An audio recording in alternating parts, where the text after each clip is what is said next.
Yo, yo, yo, yo, yo, yo, yo, yo. Boy, look, man, this has been an eventful day, man. If y'all been following me, man, I've been putting out content all day. I'm tired, y'all. But I'm gonna scoop up some energy just for y'all to come through and talk to us. Uncle Lou, what's good? Come through, What's good talk on to us you? right quick Uncle Lou, about what's happening, man? this eventful day, man. Look, I'm telling y'all, we got the pick of the litter, man. Yeah, man. Uncle Lou, we happy too, man. We happy too.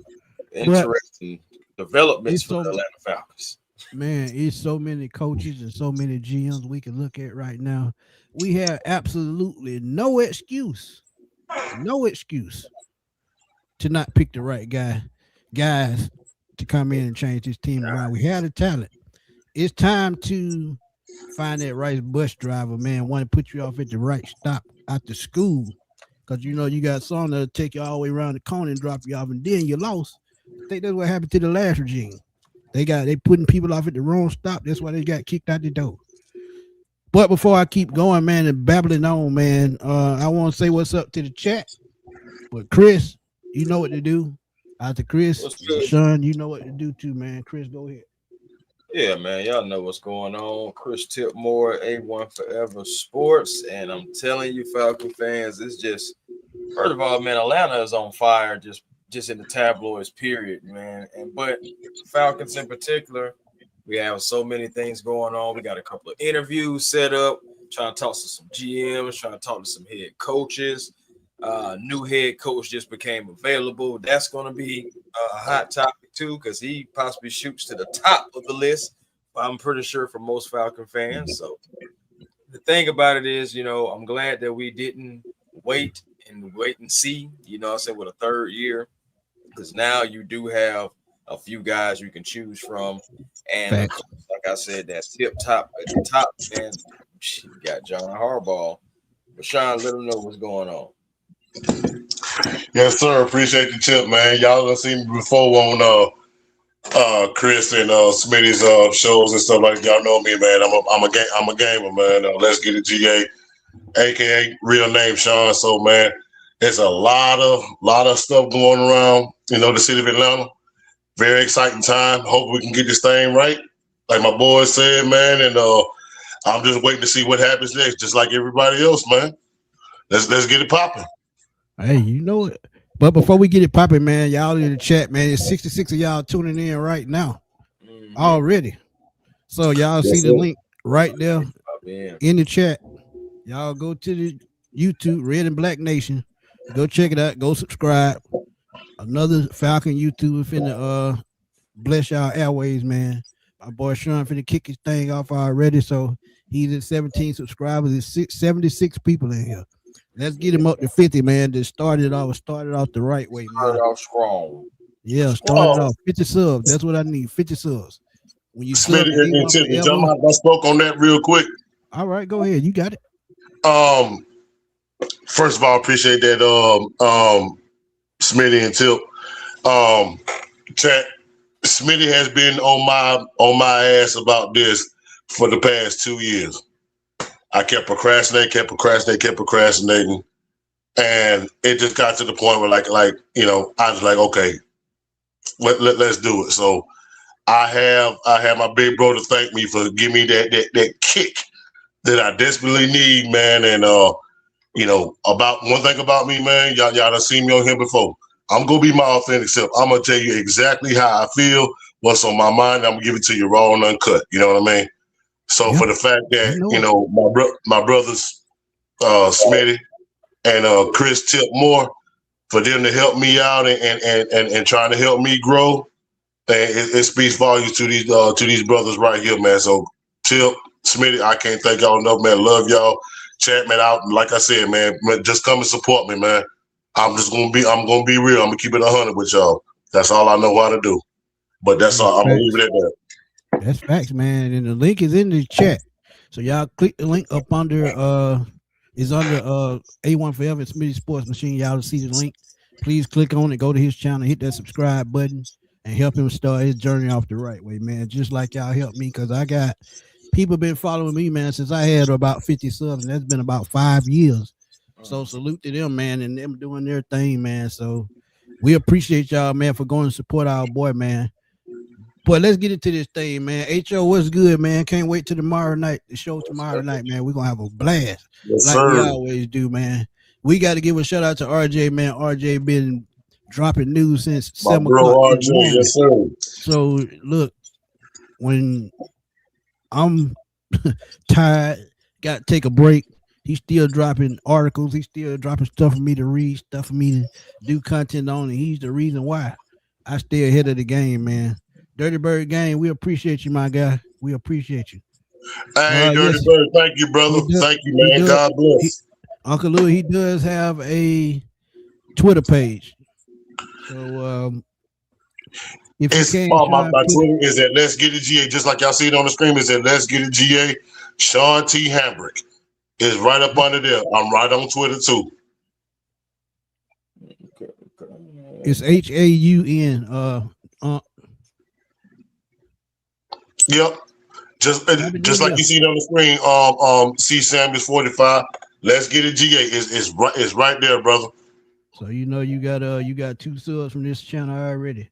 Right. So y'all keep pressing that subscription button. PG, thank you, brother. Thank you so much, man. Clay, what's good? Chris said John Harbaugh to Green Bay and Matt LaFleur to Atlanta. That would be something. Something else. That would be something. Solomon, Hey. what's good, my guy? Crazy. Zulu Warrior. I'm gonna talk Yeah, man. Go ahead, Chris. Now, I was Jay just Coop. about to say about Harbaugh. His agent said that he received 7 phone calls, and there were 6. There's 6 openings. I mean, well, 7, but of course, he's not going to the Ravens. But so it's like he received 7 phone calls. I wouldn't be Somebody trying surprised. to trade him out. I wouldn't be surprised if the Packers was one of those phone calls. I could see it. Because they've been talking about Matt LaFleur for a minute. And look, if they get rid of Matt LaFleur, Falcons need to be the first team to pick up the phone. I love Clint Kubiak. I love what John Harbaugh can bring culture-wise because I know he was groomed by one of the best GMs in the league in league history. So when you look at it, man, it's just so much to talk about. But this is what we're gonna talk about first, man. We're gonna switch it out to Matt Ryan, man. Matt Ryan. Let's start from the beginning. Yeah. Matt Ryan and Ian Cunningham are 2 of the biggest stories out there, man. And when you think about Matt Ryan as an Atlanta Falcon and what I've been hearing about, he's possibly damn, that's the wrong one. He's possibly coming in as the new president of football operations. It's something that they just created. And it's no surprise because I think he's being groomed to be a GM down the road. I've been saying that for about 4 or 5 days. We got really longer than that because when I found out they were bringing him in and he's been talking to the Falcons for a while, that was to me, that was the fire starter to the end for Raheem Morris and Terry Fontenot. Because when you think about the draft last year, I think that was Terry Fontenot's last chance. I think that was Raheem Morris' last chance. And Chris, and Sean talked about how their job depended on how well the quarterback situation went. And it didn't go well because you pay Kirk Cousins $180 million. Then on top of that, you dropped the injury-prone Michael Penix, and he ended up getting injured, and he missed, a good portion of the season with a knee injury. So when you think about it, everything fell into place just like we figured it would. Because one thing about it, when somebody gives you an ultimatum, you got to go by. You got to do what you got to do to win football games. And one thing about Raheem and his staff, they just, they don't know how to close out games, and it showed down the stretch. Even though we won 4 straight, 2 of those games were given to us. The other team just didn't want to win. So y'all saw the hug Mr. Blank gave Raheem Morris at his final press conference. That was one of them, get your ass out the door because it's time to, start on a new future. But Matt Ryan, new president of football operation, we'll start there. Chris, what you think? What you got? Again, I'm really on the same wave that I've been on with this. It's just I know. Well, first of all, the reports are out that he would not be trying to juggle 2 different gigs. So if he comes in, he's going to be all in on the gig, and that's what you want, because that's one thing I was wondering if he was going to try to juggle both. But this new role that was created for him, I think it could have an impact on the hiring process with the GM and, of course, head coach. Also, I wouldn't mind if all those guys got together and possibly figure out what's going to be the quarterback situation as well. So I think he's going to, and Matt Ryan was a former quarterback, so I would really figure he would definitely be heavy on what's going to happen with the quarterback situation, trying to hit a bridge quarterback, etc. But ultimately, just for the Falcons in this president role, and you have in him and Ian Cunningham, interviewing, this coming close to the weekend, Thursday or Friday for both. So it's like, okay, you have this, but the Falcons do have to make a move, and they only have 2 months before they have to make a decision that we're going to talk about. But you still, regardless of the decision, you still have to figure out who's going to be your quarterback week 1, who you're going to have in here for quarterback competitions, like what's going to be the direction.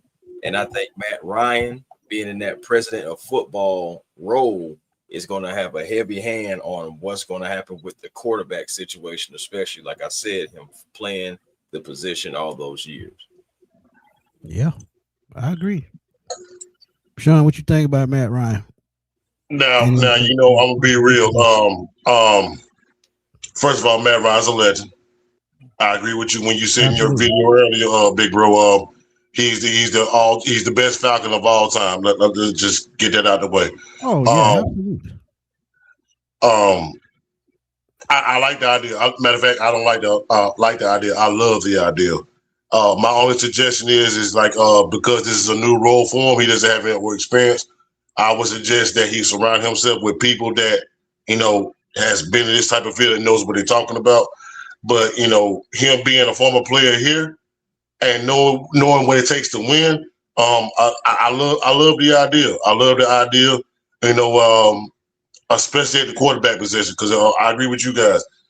The bridge quarterback, who we bring in next season as the quarterback, that's going to be key.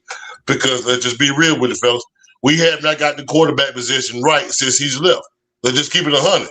Yeah, of course. Yeah. You know what I'm saying? So that's the situation that we're in, and if he comes in, I just hope, we get this thing right. So I love the idea of him coming in.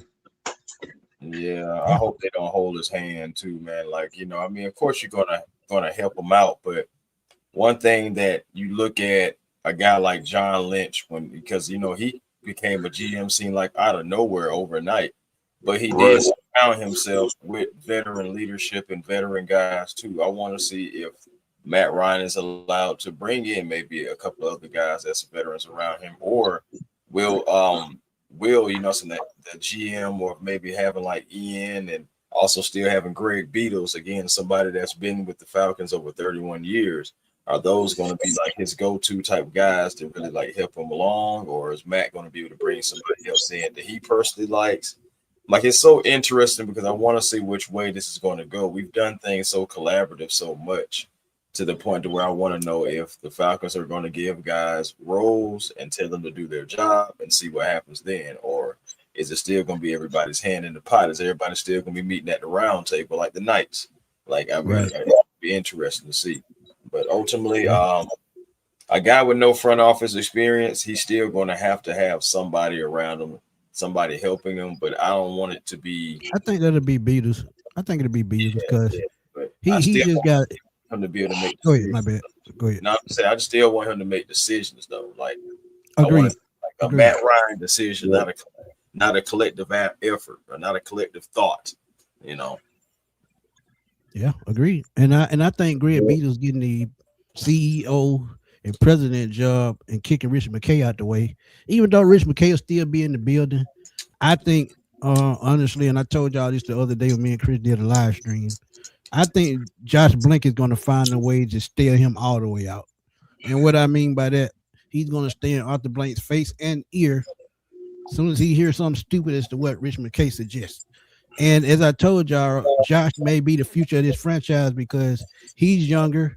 He can, adapt to what's going on in the NFL. He can tell Arthur the evolution of what's going on. And Rich McKay may be still stuck on that 2000 stuff he did with the Bucks. Who knows? But at the same time, Arthur Blank is not going to be here forever. So it's time for Josh to take over anyway. So you saw him in the draft room the last couple of years, and I'm sure he had some say so as to what went on in the draft room. So this is now, as we look at it, this is now the fresh start what the Falcons have needed for years. I would say about 5 to 6 years. We knew McKay was the problem. We knew, hiring these coaches that had no business being here longer than they did.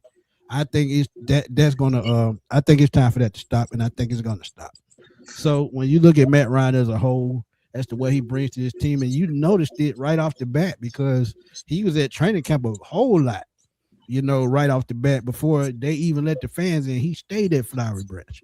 So even during his off time from CBS, he was at Flowery Branch. So I think honestly he's been, behind the scenes for a while.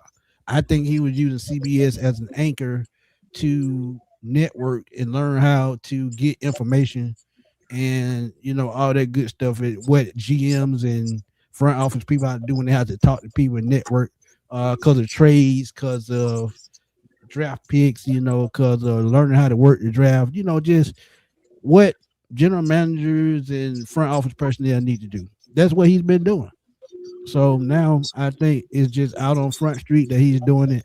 But I just think it's something that started probably about 6-7 months ago. Well, on that note, Smitty, if he does take this job, I don't see how he does both. This job and maintaining it. I'm sorry, go ahead. My bad. Go ahead. He won't do both. You're right. I don't see how he would do it, but he won't do both. They've already said once he locks in with the Falcons, he's locked in. That's that. So CBS gonna take a back burner, and if he always needs a job, he can go back to CBS when he get ready. I wouldn't go to CBS my damn self, but you know what I mean. Go ahead. My bad. No, that's all I was speaking on. I don't know how he could juggle 2 jobs, especially at that magnitude. I don't see how he does it. So it's got to be one or the other. And I'm with you, big bro. I believe once he takes this position right here, I believe he's locked in. So, that's all I want to say. Oh, yeah, for sure. He's definitely going to. I got a question for you, Chris. What you got? I don't care who we hire. Please know Kevin Stefanski. Well, I mean, the thing about it is he is a candidate, family. I mean, you can't sit up here and deny it. Kevin Stefanski is somebody that actually Ian Cunningham is rumored to be kind of fond of. So if Cunningham gets in here and he gets up together with Matt Ryan, you never know. We could have Stefanski here. Agree. And I mean, he's not at the top of my list, but Oh yeah, I know you told me that. But the reason why I don't have a problem with Kevin Stefanski is because it's football knowledge when it comes to offense. What have we been having problems with the last couple of years? The offensive side of the football. Then you look at his background. He developed many quarterbacks during his time in Minnesota, Cleveland, and he was somewhere else. But no, he was in Minnesota about 12, 13 years. So he's been Minnesota and Cleveland. And he's a 2-time coach of the year. He helped with Deshaun Watson. He helped with Baker Mayfield. So he's worked with quarterback, helping them develop. I don't know why he couldn't take Baker to the next level in Cleveland. But again, whoever we bring in, I think the West Coast style offense that he brings. Now, remember, all these guys come from the Mike Shanahan, Kyle Shanahan, Sean McVay type tree, and they're running the same offense for some reason. And you saw it with Shador, and that's a whole nother story. That's another quarterback he could have developed, but for some reason, it was turmoil there, and it's just something that he got to fix when he lands his next job. So, look, Stefanski, the reason why I don't have a problem with it because his prowess he brings as an offensive coordinator and as an offensive mind. So, if he comes, hey, I'm all with it, and whoever is the head coach, I'm going to support them 100%. Go ahead, Sean. Well, my take on Stefanski is I'm with you, Smitty. I don't have a problem with it, and I'm going to tell you why. One thing that I think a lot of people get misconstrued that, we seen what's transpired over the past couple of years. Let's just keep it real. The Deshaun Watson experience was atrocious, but that wasn't on Kevin Stefanski. That was on the front office. When they guaranteed them all that money up front, you gonna get this regardless of what the fact is. That was not Kevin Stefanski. That was the front office. But we all know how this works. When it comes to the front office, if stuff don't go right, it's always the fall guy. And I truly believe Kevin Stefanski, especially with the quarterback situation, this quarterback carousel, it's never worked out. It's never panned out. He hasn't had a solid quarterback, in these past 3-4 years. And let's not forget, too, he's a 2-time coach of the year, bro. That's just the facts. Yeah. So the man knows what he's doing. He just haven't had solid quarterback play. Facts. That's the issue. Yeah. He had a solid defense. If he would have had a quarterback, we probably having a different conversation. Yeah. So I would not put all the blame on Kevin Stefanski. Personally, I think he was just a raw deal because of that Deshaun Watson situation. But hey, it is what it is, man. It is what it is. And another thing, to his credit, he's never had a number one wide receiver, no matter who was the quarterback. And that in football, that matters. A lot of y'all might not think about that, but that matters. Every offense needs a number one receiver. That's just like we throw Penix or Cousins or anybody out there without Pitts, without London. It's just an average offense. Now they did go out and draft what's the kid named Harold Fannin from Bowling Green, and they brought in Jerry Judah, who is up and down, and he's shaky. They have had Amari Cooper, that didn't work out. So until they get a number one receiver, if he had stayed there, it would have been the same problem. Now, don't get me wrong, he's not the first guy on my list either. But if they bring him in, he's a solid offensive mind. That's all I'm saying. It's just like if we bringing in Clint Kubiak, it's the same thing. Is he proven? No, because it'll be his first head coaching job. So you got to take the bitter with the sweet. Sometimes it's guys that we don't want, but at the same time, you got to give it a shot. But I with the whole Kubiak thing, I feel like he's just getting started, so he's more so on the upside. The thing with Stefanski, I'm not taking away none of his accolades because the man's darn sure earned them up there in Cleveland, okay? It's just I feel like it is still smart to try to weigh his past success versus the recent success or lack thereof, recent shortcomings. And I know that's with quarterbacks, that's with, roster, that's with play calling. Some of the fans up there, they worry about his aggressive play calling. They worry about his in-game situation. Facts. So it's just, I feel like you still should at least not be so hasty and just be like, okay, Stefanski. No, I don't think you should do that. And Kubiak, even though Kubiak, this is his first season of real success that he's seen. He's been a coordinator since 2021, but this is the first year of success. I think, and Smitty, you even said this yourself, I think I'd rather take a risk on a guy that it may be coming in and he's trying to get it right, and it may be a season. Right. Like, we're not going to win anyway, but at least he has an opportunity to try to mold the team in his image. And if this is where we're staying competitive and try to win playoff games after that, I think that would be so, because Stefanski come in, we better be playoffs like that ASAP. You know what I'm saying? Or he gonna be out the door. So and we start over again. Agreed. Yeah, you know how the fan base be, man. We kind of impatient, and you already being side-eyed by most of this fan base anyway. You come in here and you be fooling around and doing similar things, and we just not winning games. People are gonna be for your head too. True. First of all, said thank you for the donation, my brother. He said I seen post Phillip Rivers is in the head coaching cycle, and if y'all don't know, Phillip Rivers has coached high school football for the last 5 years. And he said I'm scared he's going to be listed for the Falcons. I hope I'm not falling for bait or fake pages. He may be in the cycle, but I don't think he gets consideration until he goes and probably take a positional job and learn the speed of the NFL. And don't get me wrong, he's a quarterback, so he's very knowledgeable. But at the end of the day, I think he needs experience in the NFL, no matter if he played 17 years or not. Bro, I let me tell you something, bro. I would go down to and German suplex somebody if we was to I hire. knew that. I Really? knew that was coming. Oh, my thing is, imagine hiring in this day and age hiring Phillip Rivers over a John Harbaugh or a Clint Kubiak or even a Kevin Stefanski. You seen that dude with the gas can, Chris, who would be standing in front of the Mercedes-Benz Stadium? Shit, that would happen for real. You'll see me next to him squatting down with the bazooka. We get this over with fast. Shaka said Harbaugh is 180 and 113 since 2008. That's 17 years, 18 in football seasons. In the regular season, 13-11 in the playoffs. And he has won the Super Bowl. And I'll take that cultural change in the A. And, Shaka texted me a little bit earlier, said the same thing. And I get where he's coming from. And he doesn't mean by, black and white and pink and blue. He doesn't mean like that. He means the culture that he's coming from, as I talked to y'all about Mike McDonald last year before he went to Seattle. It's the same thing, Jim Harbaugh. He coached up under him. He's under that same tree with Baltimore.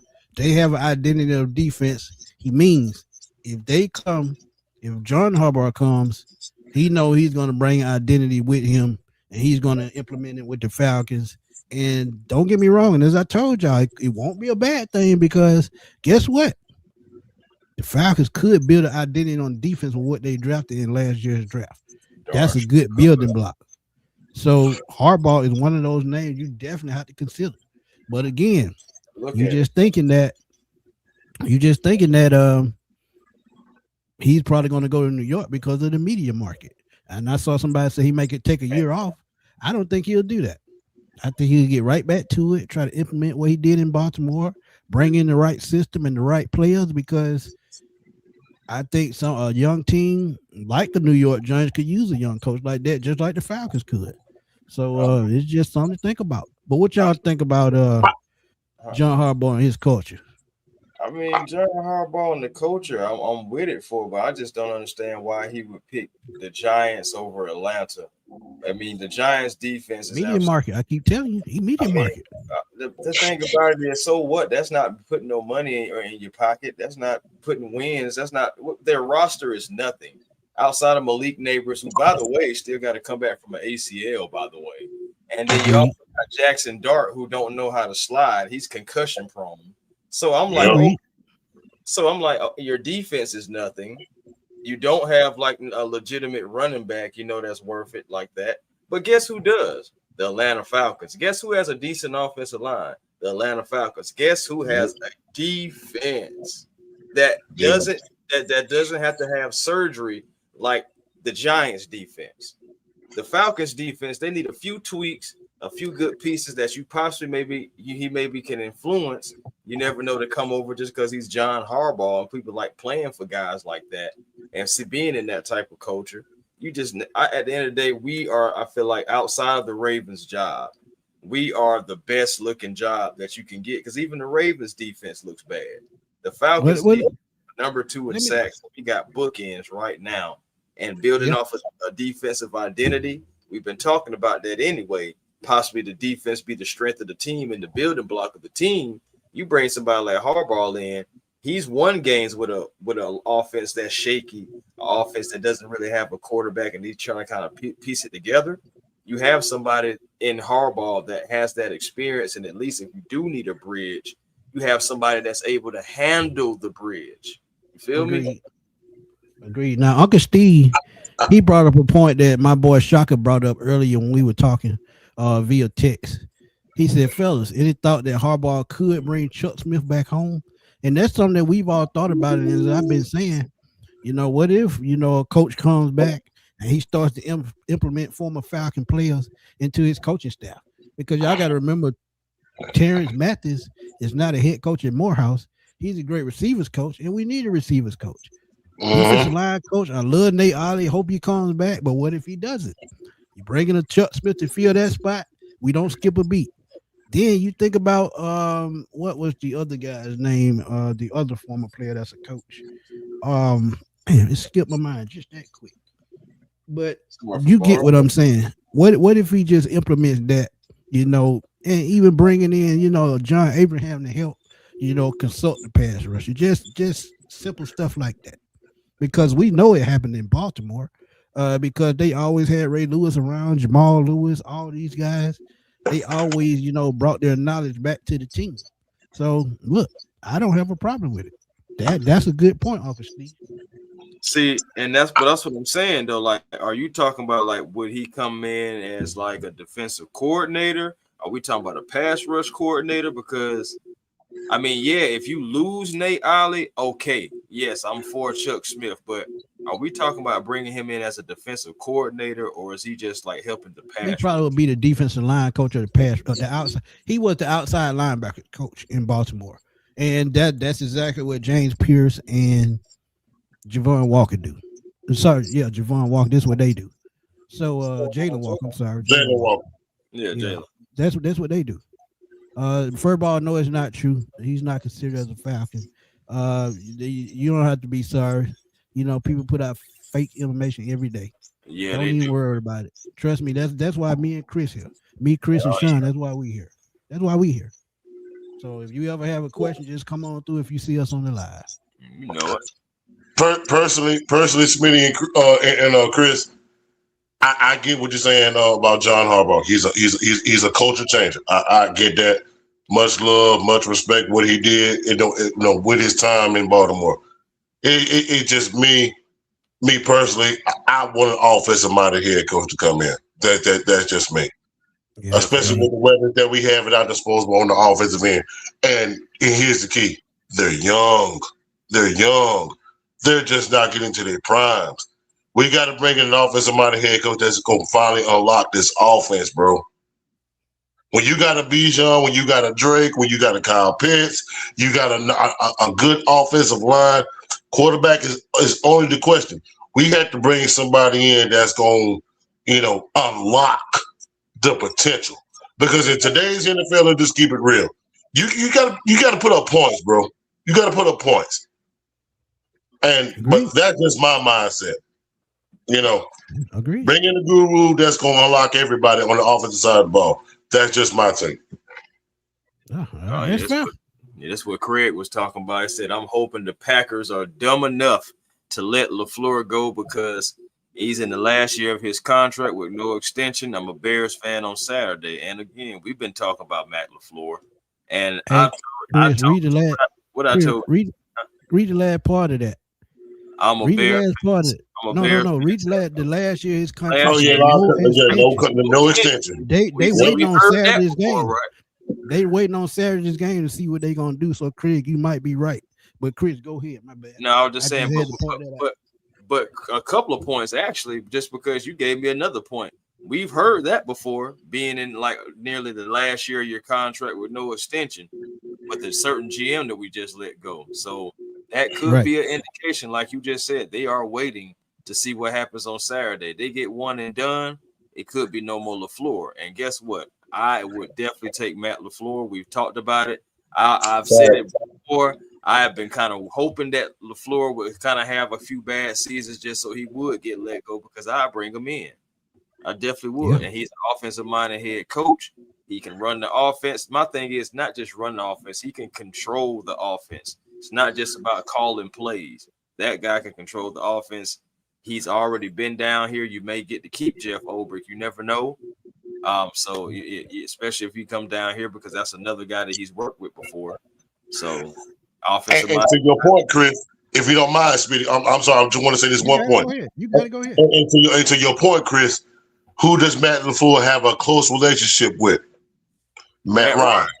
Matt Ryan. Yes, sir. Just saying, just put it out there. Yeah, but go ahead. That's all. My bad. Craig, thank you. Connections. Yeah, connection. That's what it's about. That's why I put that title on the thumbnail earlier today. Connection matter. You see, also the guy on the other side of Matt Ryan, Ian Cunningham. He's the assistant GM in Chicago, and Matt Ryan was teammates with his former head GM in Ryan Poles, and that is a connection right there. But Brian Flores and Tomlin are no nonsense guys. I agree, Craig. But they're also defensive guys. But if you want to build a defensive, let's say a defensive identity, yeah, you would go for a defensive coach. But at the same time, you got to hire the right guy to call plays, such as a Kyle Shanahan type offensive coordinator that you don't need to help at all. That really don't need that can take over the game when need be. That's what you're gonna have if you hire your defensive guy. I'm gonna just keep it real. Oh, and yeah. sometimes that's the only way that works in Atlanta. Because as y'all talked about with Bijan in his prime, Drake in his prime, Kyle ain't even hit his prime. He's just 24 years old and he's been in the league 5 years already. Think about that. Come on, man.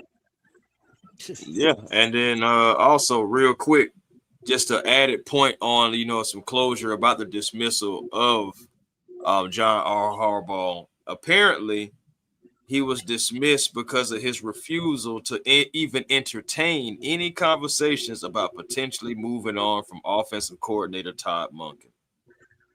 And it wasn't even his fault. It wasn't. It wasn't his fault. It was not. Willie, thank you for the donation, my brother. He said, I'll catch you on the replay. Smitty and Chris, we should move heaven and earth to get Harbaugh. I'm geeked up already for the potential moves. We all are, man. And potential is everywhere. Not only Harbaugh. We talking about, and the guy we just named, Todd Monken. He's another one of those guys. So we have so much to choose from. This is why I said the Falcons have no excuses. Not one. If they have an excuse, the only excuse it would be is if they do the same thing they did last time by hiring the coach before the GM. Then we in the same boat again, and it's going to be a problem again. But New York Giants said, Subterranean said, New York Giants is the number one destination. Dart's the best young quarterback. But see, this is what y'all got to understand about New York, and then I'll let y'all go. When you talk about a major city, a major media city, you got to think about commercials. You got to think about, just pure promotion. Anything in a big market city, you're going to get paid for it as a coach. It's just that simple. It's about the money when you go into a major city, a major media city, such as a New York, such as a LA, such as a Dallas or somewhere like that, Miami. You looking at promotion, you looking at big brand deals, you looking at all of that. That is the most alluring thing about being a coach in a big market city. And I'm gonna just keep it real with y'all. But I got a question for y'all. I teach y'all, I got it. Trust me, we running behind because we trying to keep up because they coming in fast. But I got a question. What do y'all think the Falcons need to do as far as going out and finding the right GM? Because we all know that sometimes these friendship things, they don't always work out. Just look at what just happened with Zach Robinson and Raheem Morris. What do you think they need to do when they look for their next GM and what they need to bring in? You go ahead, Sean. I would say do one heavy ass background check. Sit down and have a conversation. See if it's not experience, let's just see what his mindset is. What's your vision? What do you see this team? I'm the type of person I like to think long term. What's your vision 3, 4, 5 years from now? You see what I'm saying? And I think you should go off that. If the vision is aligned, then why not entertain it? I'm not saying no. Look at one person. No, look at multitude of people. And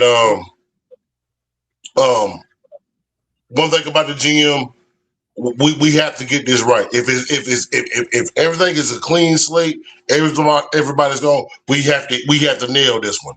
We have to nail this one.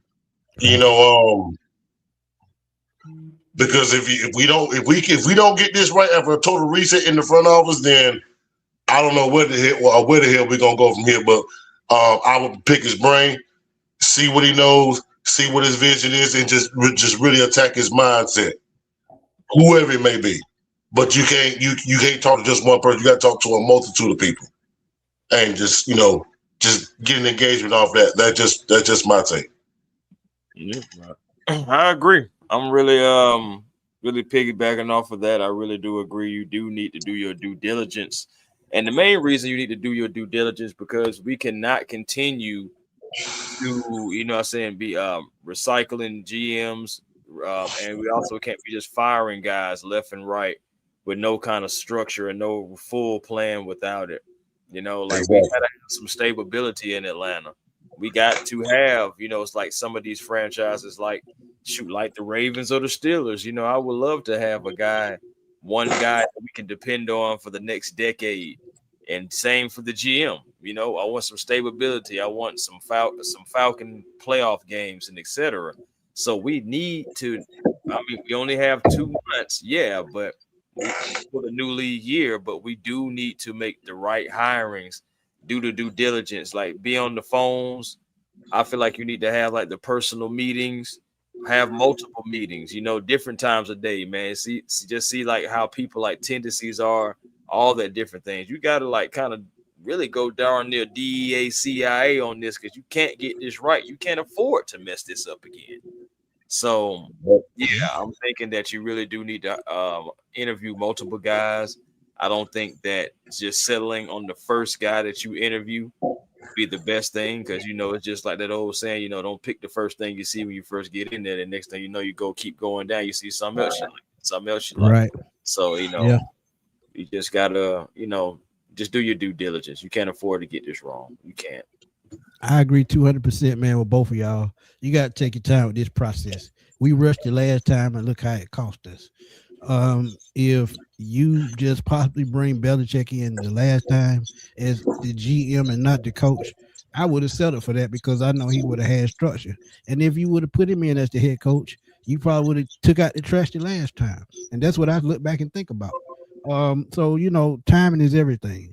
Just like last hiring time 2 years ago, you've been blessed to be in another hiring spree that you can bring in a good GM and a good head coach, somebody that can work together, 2 veterans that can work together. But DA looked like he coaching in that picture. Appreciate the donation. He said next season we will start 0-1, the 1-1, then be the top team and lose 4 or 5 straight. You guys know me. I love Atlanta, but this is their cycle. I agree 200%. Yep. He's not lying. He do his thing, man. He do his thing. Shaka said, I'm sure Harbaugh has no sense to bring in an outstanding offensive coordinator to unlock this offense. He's a proven winner and a leader. And y'all got to remember, as I keep telling y'all, Ozzie Newsome is his tutor, and Ozzie Newsome is one of the best in the business to ever be a GM in the NFL. Because look, he was with Baltimore ever since the beginning 30 years ago. So when you've been doing it that long, you know exactly what you're doing. DA also said, but I'm still gonna be the loudest at Mercedes-Benz Stadium next season. Yeah, he a diehard fan no matter what. Yes, sir. Our boy Dirty Bird Gang, we finally caught up with these super chats. Thank God. Guys, absolutely have to get it right. Right, GM, does he have a vision, structure, and accountability? And see, that's the thing. That is the key word, accountability. When you have accountability as a coach, as a GM, a lot of these things will happen. And see, because if Terry had accountability, if Raheem had accountability, Zach would have stayed here as long as he did. Just like Jimmy Lake lasted only 1 season, Zach should have been right out the door, right behind probably 4 or 5 games into this season. And the reason why he didn't, they didn't have no one to replace him to call plays. That was his saving grace. So this coach that comes in, please make sure you put position coaches, coordinators that can work together, that can grow together. And like I told y'all, that can help the head coach out when he having an off Sunday, or not only that, when he's in the film room and you try and discuss the game plan for the week and he's not understanding, you help him understand because you got a knowledge of what's going on and you can pick him up when he's down. Right. That's the most key thing it is when you being a head coach. Have a good support system. If you have a good support system, nobody can beat you. Nobody. Yeah. I think I did Zulu Warrior. I think I did. Yeah. I think you on caught up with everybody now. Can I say something, fellas? If you don't mind, Y'all go ahead. Go ahead, Sean. I just wanted to say this when I'm just reading Dirty Bird's comment. We have to get this right. Just just to bring it all home, chat, Smitty and Tip. Look what just transpired this past off season. We had Mike McDonald in the building. We don't want you. We had Mike Vrabel. No, we don't want you. Look where he at right now. Yeah, one has an MVP candidate at quarterback. He's not going to win it, but he's an MVP quarterback in Drake May in his second season. Right. Mike McDonald, the number one seed in the NFC. A first-year head coach. Just putting it out there. Just put it out there. And speaking of the Seahawks and talking about bringing it back to Clint Kubiak again, the main thing, if Clint Kubiak is is being seriously considered, my thing is first-year head coach. I definitely want to see who you bringing in as your OC and your DC. That would be the main thing for me because honestly, I don't want. That's what I mean by support system. Go ahead. That's why I brought it up because you just talked about support systems, and you think about a guy like Sean McVay that when he started out being like the youngest head coach, he had experience on both sides. He wasn't crazy. Wade Phillips is a defensive coordinator, and I can't put my finger on who was the offensive coordinator to start out, but Wade Phillips. You talking about he's in Houston? No, I'm talking about when he was with Sean McVay when he first started. He was the defensive coordinator for the Rams. Yeah. When they had Gurley and Goff. Yeah. Who was the offensive coordinator? I can't put my finger right now. Man, I know who it is. That's 2016, right? Is it tip of my tongue? I know who it is because he's actually an offensive coordinator now, and it's probably somebody we talked about. Let's see. What was the question again? Who was the offensive coordinator when McVay?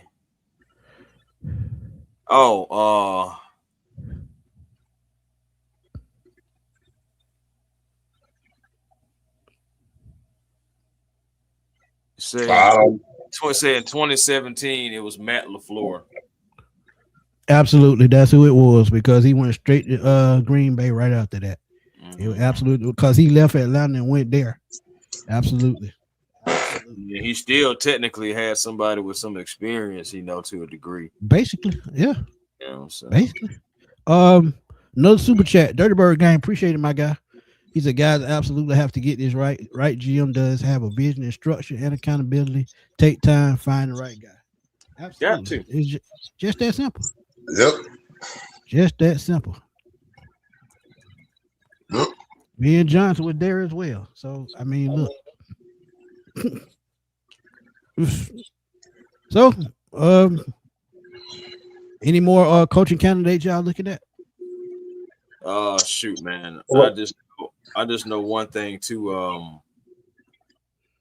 As far as coaching candidates, it's like for me, it's LaFleur, Harbaugh, and really like Kubiak, man. I mean, don't get me wrong, like Brian Flores is like a dark horse, especially because relationships, him and Matt Ryan, and also and also Cunningham as well with some degree with that too. So you never know, he could be a dark horse. And I seen in the chat in the super chat that he was talking about Brian Flores. Like, we can't forget about Brian Flores. He may be a dark horse out there, So, and I know we bringing in Anthony Weaver, but again, like I said, I don't think that he's going to be necessarily getting that job, especially with all these different candidates out here now. And you still don't know if something else may come down the pipeline again. Right. That Matt LaFleur thing, I'm telling you, like, you could by the end of this weekend and by Monday, you could be hearing Green Bay Packers move on from Matt LaFleur. Now you got Matt LaFleur. Now you got John Harbaugh. It's starting to become like a candy store for the Falcons. So the Falcons have no excuses. The Falcons should take time to get this right. Since y'all had issues going into, I asked what guys you looking at. There are coaching candidates on this list with me and Chris put up about a month ago about diversity in offense and offensive play calling. Look who's at the top. Clint Kubiak. Look who's number 5 on the list. Matt. Go down a little bit more. Who you got? Number 4 on the list. Todd Monken and Joe Brady. 2 other names that we haven't even mentioned. Yes. Joe Brady. They're They're better than Ben Johnson, who's in the playoffs right now. Cliff Kingsbury, who just resigned from Washington. So there are guys out here, but just please don't go Chip Kelly. Thank you, God. Please don't. No Chip Kelly. I'm good on Cliff Kingsbury for me personally for my Falcons. But my thing is going to this point. I would listen to what I would bring him in for an interview, see what he's talking about. Because with the Cliff Kingsbury that you was referring to, Tip, I think we have a different conversation. No, wait, Smitty. Bring that back, Smitty. Bring it back. Okay. Bring that back, Smitty. I got you. Hold on. Back. There you go right now. Go ahead. All I'm saying is I see Kellen Moore, I see Kevin O'Connell, but I also see Kevin Stefanski. And he going the wrong way. And Zach Robinson being ahead of him, that's something else. Wow. Ooh, boy. That's why I said the past success should still be measured versus the recent shortcomings. Like, just saying, just do due diligence. Don't just say, Stefanski, come on over here. Here's another great point by JT. He said, Smitty, don't forget bringing a new training staff because our injury recovery was a headache. Oh, Lord. How many of y'all thought about that? I mean, honestly, I don't know if it's going to be a move that really happens. That's the only problem. Like, I think it should be something happening, because at the end of the day, we have guys that get hurt. We had the mismanagement of Zach Harrison. Again, remember that. We have a guy that's coming off a knee injury, plays the most snaps that he did coming off that knee injury, and most of the snaps he played in his career. Mismanagement of his knee. He's out for the rest of the season. He could have had more sacks, or at least, to help in his defense. He was gone for at least like the last 6-7 weeks of the season. You never know if he's playing, able to get after the quarterback. You never know how he could have disrupted the game. But again, because he led the Falcons in sacks at one point in time. So I hate that what happened with him, and that's just another thing that's going with that strength and conditioning.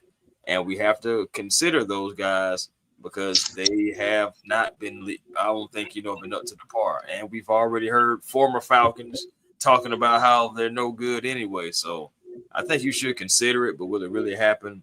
It's one of those things you got to wait and see. Could a guy okay, go ahead. Coop, he says Shanahan might get fired if he don't beat the Eagles. So he's thinking he might be another coach on the way out. Can I speak on that? Whenever you get done, please can I speak on that? I would take him back in the A. He owes us a favor. Coop, I'm gonna be honest with you. I would love that, but I think he has too much tied up in San Francisco. Has too much tied up into him. Everything that they built around him, if they end up moving on for him, they had to bust that whole team up. McCaffrey's one of the high paid running backs. They don't really have a receiver, a number one receiver, because Brandon Ayuk, he dipped, and they traded Deebo Samuel. Fred Warner is coming back from an injury. So, I mean, they have a lot tied up in Shanahan. But I agree. If he becomes available, to me, he becomes to the top of my list. I don't care who out there. One, he knows about the city. He's been here. He knows how to operate in the city. And like you said, he owes us one. But Sean, go ahead. Hey, Chet. Chris, I talked to Smitty about this on Monday, and he'll tell you. But this is the first time you hear it from me. This is a crazy take. Y'all can crucify me, Chet, but this is my take.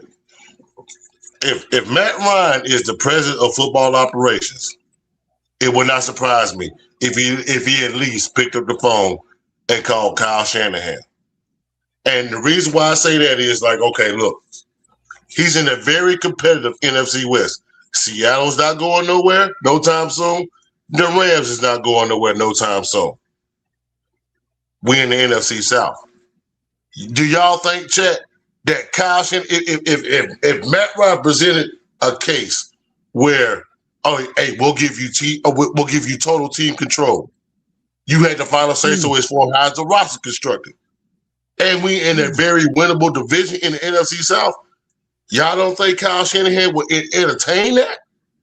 He would instantly become the best coach in the NFC because of the talent we got. But that's what I'm saying. You look at the roster. We basically have the black version of Christian McCaffrey in Bijan. Agreed. We have the black version of George Kittle in Kyle Pitts if he's re-signed. Who's their number one receiver? You can take your pick of the little, but Jawan Jennings, Drake London. A solid offensive line. You don't think if Matt Ryan was to call Kyle Shanahan, you don't think Kyle Shanahan would at least y'all don't think Kyle Shanahan would at least be intrigued by the possibility? I have a bigger question. Do you think the Falcons would make a trade if he's on the trade block? If he's available, you're damn right. Hell yeah. I don't think we're gonna trade no draft pick for him. I don't. I mean, if it ain't no first round pick, you wouldn't do it. I mean, I'm most likely it's going to be a first round. But you know what I always say though. Fuck them picks. If they're gonna bring you a championship, I'm for it 200%. Because at the end of the day, guess what? It's gonna bring winning to the city, and you're gonna forget about that draft pick in the next 2 or 3 years. I'm still trying to get that hate out my heart. I ain't gonna lie to you. I can't stand Cash. Man, I let that go a long time ago because at the end of the day, Dan Quinn should have stepped in. I can't stand Kyle. I can't stand Shanna, and I definitely don't like Han. So it's just stupid. I'm just putting it out there. I'm not making crucified, but I'm just putting it out there. No. I mean, the thing about it is, it's not a bad take, because at the end of the day, Shanahan is a winner, and I've already said until he do right by the Falcons, he ain't gonna ever win nothing. So, with that being said, him coming back to the Falcons would be absolutely well. To your point, Tip, man, I put for what you was talking about, and then we can move on. I put just as much blame on Matt Ryan as Kyle Shanahan, but exactly. He the quarterback. I've said that. What we gonna do? We gonna switch it up a little bit, man. We done gave our thoughts already. Before we get into the Trey Young talk, right quick, before we end it. We're going to welcome in Boone, and then we're going to open up chat for a little while, let y'all in 2 minutes, because there's going to be a lot of people I know come in. So please keep it brief. But we're going to welcome Boone in right quick, and then we're going to open up chat. What's going on, fellas? What's up, Boone? What's going on, my brother? Man, not much, man. Working, man. Just getting my voice back. Been doing a lot of all-star game coaching, man. Yeah, man. Yeah. But man, I want to say, man, y'all guys made some great points. And I think, man, I go back to Dirty Bird comment, man. The fact of the matter is, man, like, it's been almost a decade, man. 10 years, almost 10 years, no playoffs, being on the 500. And it's like, with my comment, man, I was joking, but it's the truth, man. The biggest thing is, how do we avoid continuing to fall in the same trap, man? And then you mentioned bringing in, trying to attract Shanahan, man. And the fact of the matter is, when we look at guys like Matt LaFleur, even John Harbaugh, Kyle Shanahan, those guys are attract players, right? And if you get either one of those guys, there's no telling who would want to come from them on the offensive side of the ball, the defensive side of the ball. But the fact of the matter is, man, we just want to see these guys turn the page, man. Like I said, it's been a long time. I'm excited by having Matt Ryan around. And I do believe Matt Ryan is going to be probably involved more with the practices on the field with the players than anything else. You're talking about having the man back in that organization helping out on the practice field. And I know you said y'all about to go on the Trae Young, man, and Chris might kick my teeth out for this, man, but I think the Hawks should trade him and fill in the holes that they have, because I think that they could be special without Trae Young. I also believe that Trae Young can also be the key. But at the same time, I mean, they did just lose 2 straight to Toronto. But like, I'm on the wagon, man. Let's ship Trae Young up out of here, man. Well, can't argue that, boom. It's time. It's time. I agree with the story, but yeah, man. It's time. So boom. Before you go, man, who would be your pick for GM? For the Falcons? Yeah. To be honest with you, Smitty, man, the reason why I say I have no idea at this point, because when you look at this team year in and year out, man, it doesn't matter who we hire. Because I'm going to be honest with y'all. Raheem and his crew had to go. But with this team, it's always either the left wing ain't maybe we dealing with a broken hawk right now. Like I said, my voice gone. We know a hawk, any bird need both wings to fly. So I don't think it really matters who you have at GM. The fact is, who can get these guys to stay bought in for 18 weeks? Who can get these guys to get to that point and decide, you know what? Hey, we're going to decide we're going to go win 11 football games this year. We're going to do whatever it takes to win. So, honestly, I think you go non-traditional. Hey, allow Matt Ryan to be that guy. Allow your quarterback who took you to a Super Bowl, a guy who's won MVP, a guy who's had MVP numbers with third-string receivers, with no Julio Jones, no Calvin Ridley. I mean, hey, let's switch up the dynamic. I say Matt Ryan for GM or president. Who knows? Yeah, I think he's gonna be the vice president of football operations anyway, and I think he's gonna be able to make moves. But I'm gonna throw this out there, and y'all can be mad all y'all want. If Matt LaFleur or Kyle Shanahan come back to Atlanta, they're gonna be the only coach that will have total control, because they will be the only coach that Arthur Blank truly trusts, because they've been here before. Yeah, and he knows them. Just like Matt Ryan. If Matt Ryan trusts them, Arthur Blank gonna trust them. So that is the main reason why I would want Matt LaFleur or Kyle Shanahan, because you know what you're getting. Yeah, give me Matt LaFleur. I'm taking Matt LaFleur. I'm taking Kyle on that too. I'm taking Kyle.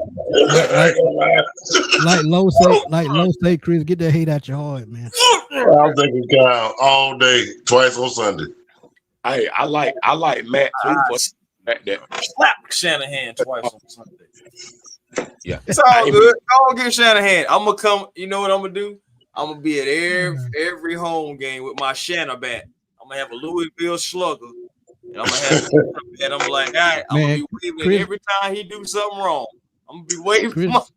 Chris gonna be standing behind CBS truck with a brick. And you know what, guys? I agree. I would love to have Matt LaFleur too, because when you look at a Matt LaFleur, Sean McVay, and when you look at a Kyle Shanahan, those guys got unique ways to move the football. And don't get me wrong, we're not saying Jordan Love is the best quarterback. We're not saying he's the greatest, but I like what he was able to do with Jordan Love, you know, for the couple of times he did pick up. We're not saying Jordan Love is going to take Green Bay to 3 Super Bowls, right? He could possibly get to a point where he leads the Green Bay Packers to a Super Bowl, but like, just look at how dynamic Matt LaFleur is and how they're able to be efficient on third down, you know, efficient in the red zone. I mean, of course, they taking a step back, but we're talking about a Green Bay team that's consistent. You see what I'm saying? So, like, I want a mind like that to where he can take offense to the next level. So, facts. But boom, man, we appreciate you coming through, man. Yes, sir. Y'all be blessed. Hey, man, we wish you a better season next year, man. We know you're gonna bring a title home sooner or later. Yes, sir, man. Yes, sir. We recruit like crazy. Y'all be blessed, man. No, yes, sir. Appreciate you, boom. Keep it up, family. That's what I'm talking about, man. Welcome in our boy, Dirty Bird. What's good, man? What's good? Talk to us right quick. Hey, how y'all doing, fellas? All right. Dirty Bird, what's going on, my brother?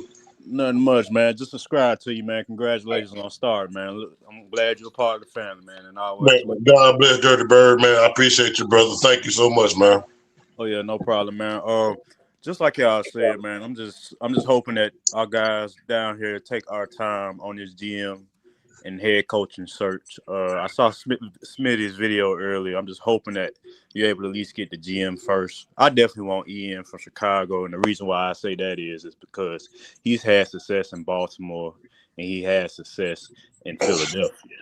You know, he knows what it takes up there to bring the right guys in, because he's helped build rosters for both of those teams, and they both won Super Bowls. As far as head coach, it's definitely a clear-cut 4 for me.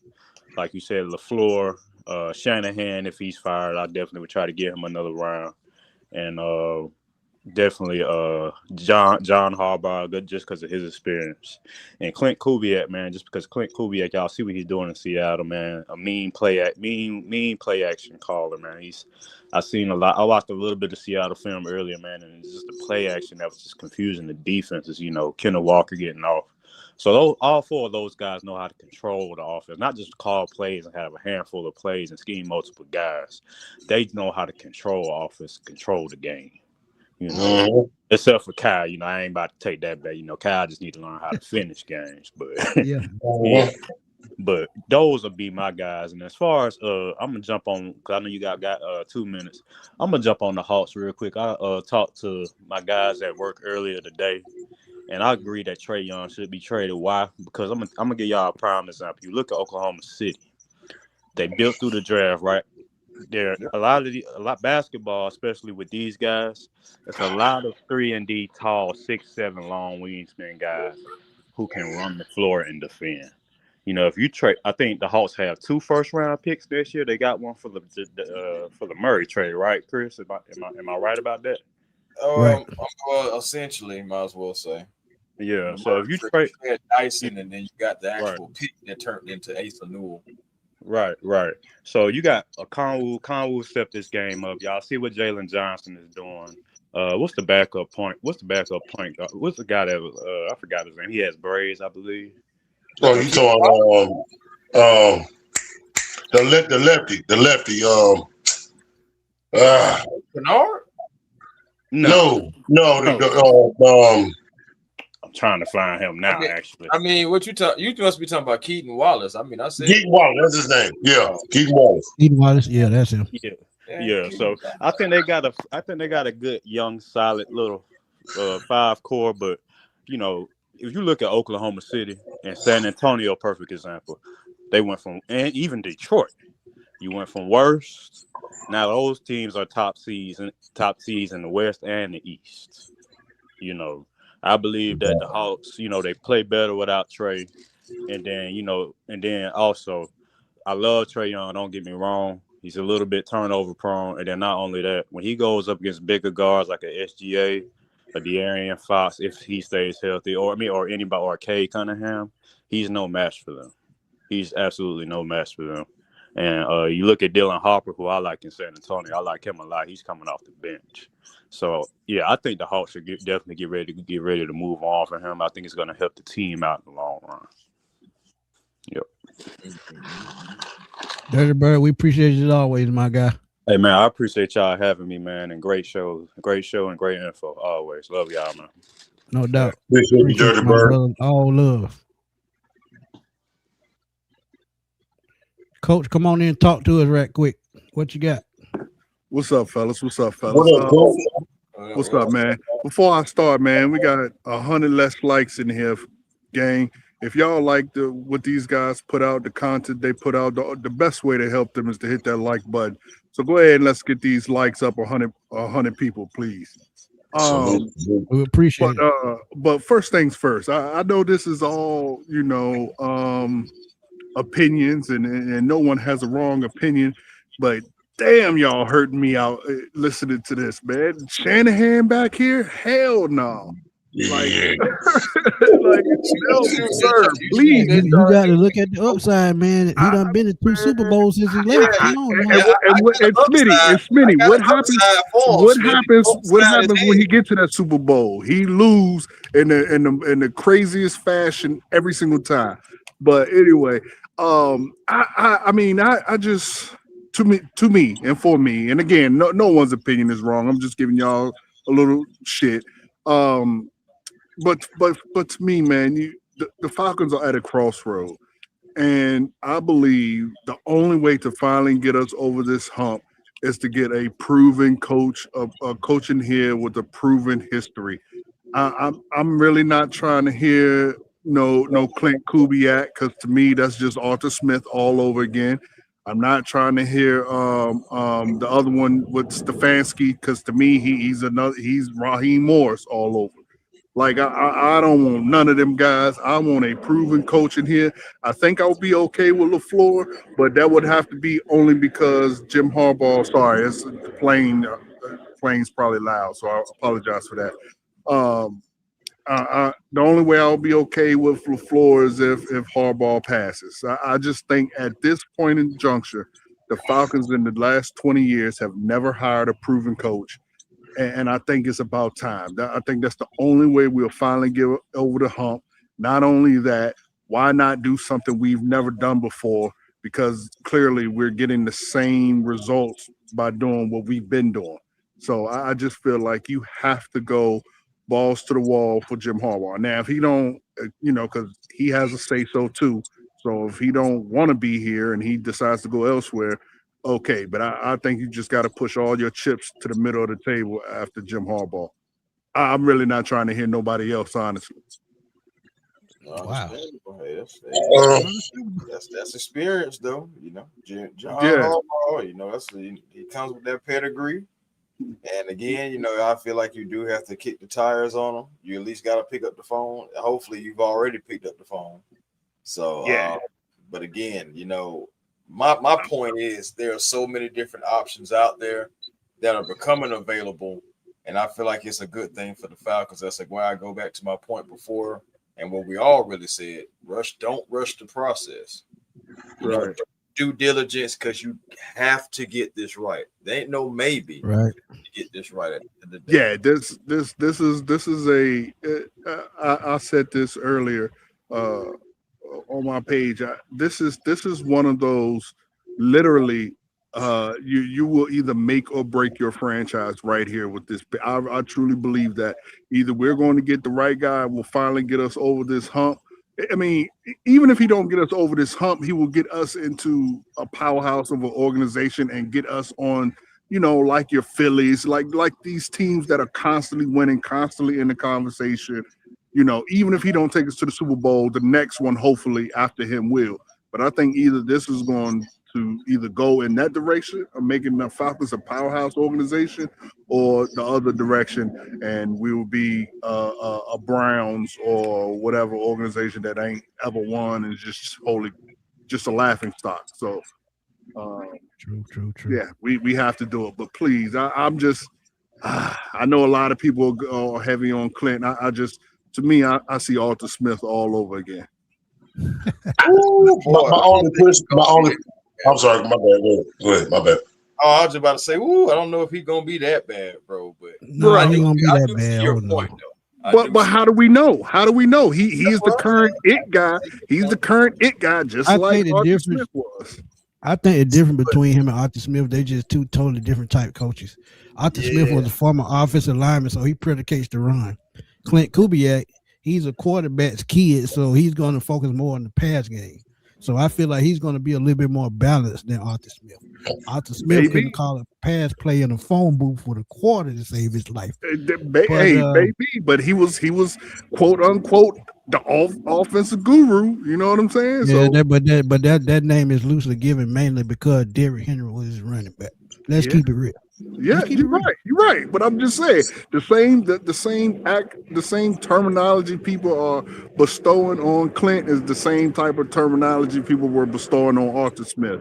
That's right. Which you may be right. He may be totally different. He may, be the greatest thing ever. I just at this point, I'm not really trying to take that chance because we've been doing that. And I want something different. I still want something different.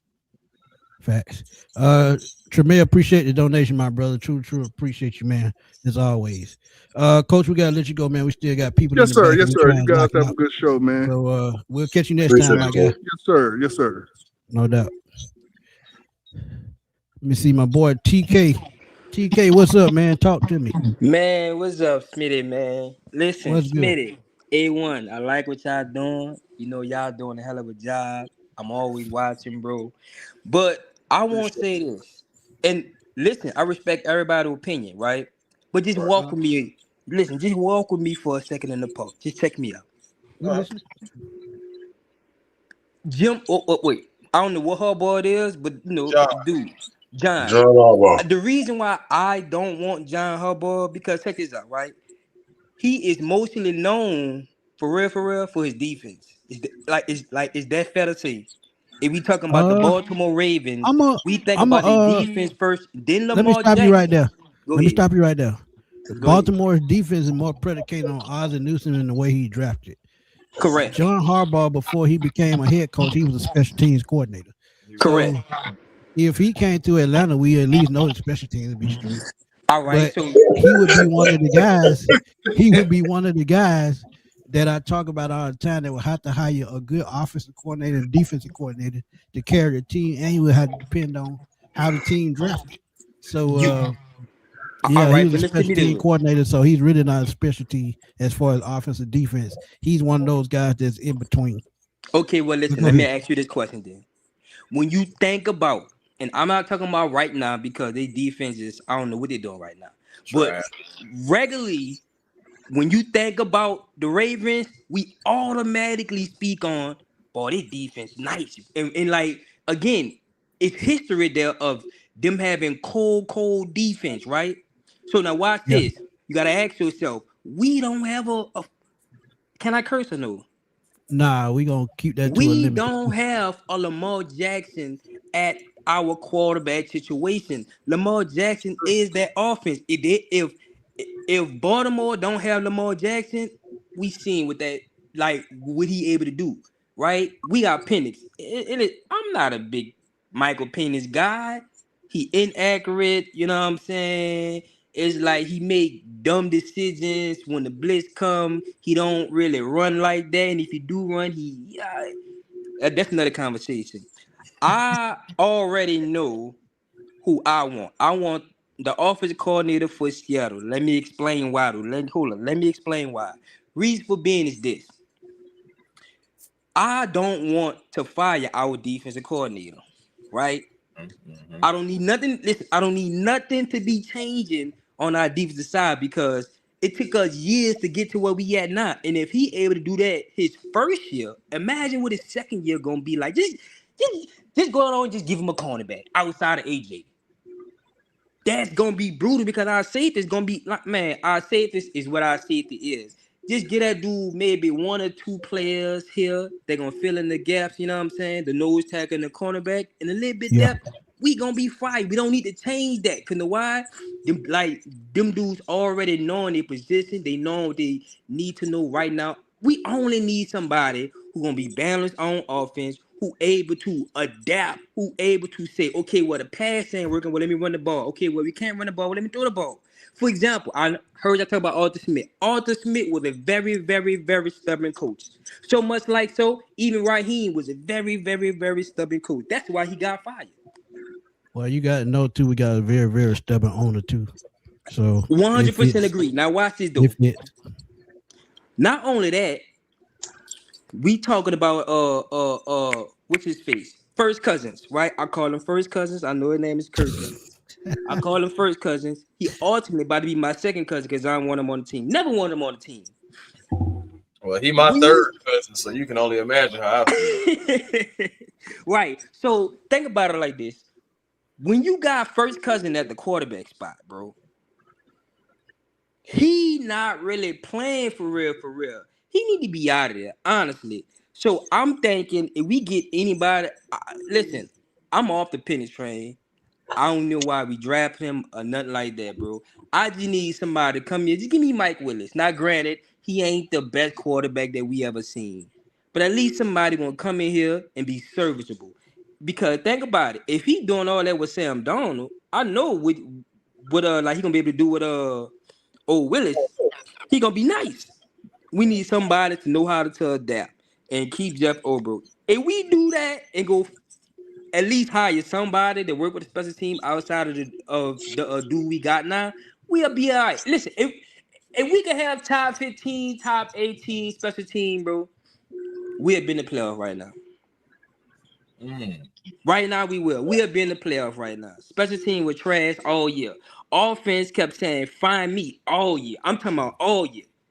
Right. You got what I'm saying? So it's like, it's no way how we have all this talent on the team and Raheem, he just want to stick to his guy. And which I understood it because let me tell you why I had understood why he wanted to stick with Zach Robinson. You took that man away from being a part of the Rams.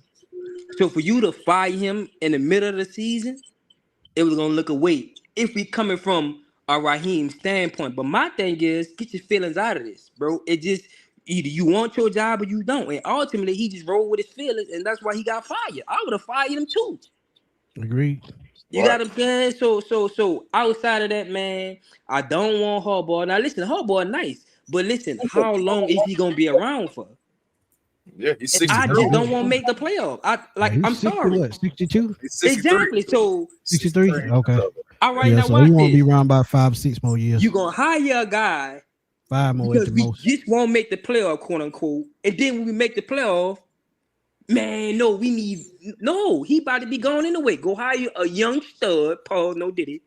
Well, if he good, he gonna stick around for years to come.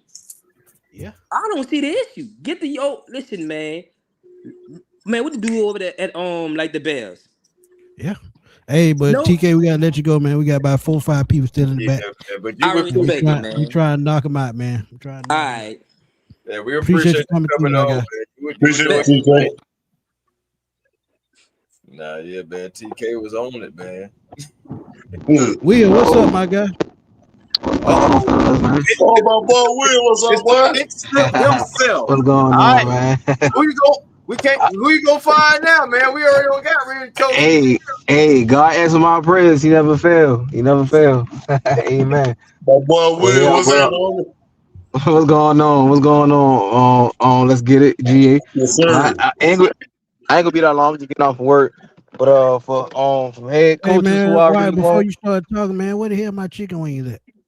I don't even work there no more, man. I'm at Krispy Kreme, man. I'm gonna make donuts now, man. Oh, shit, I like donuts. Yeah, hey, I got you. Can I tell y'all something, Will, before you go?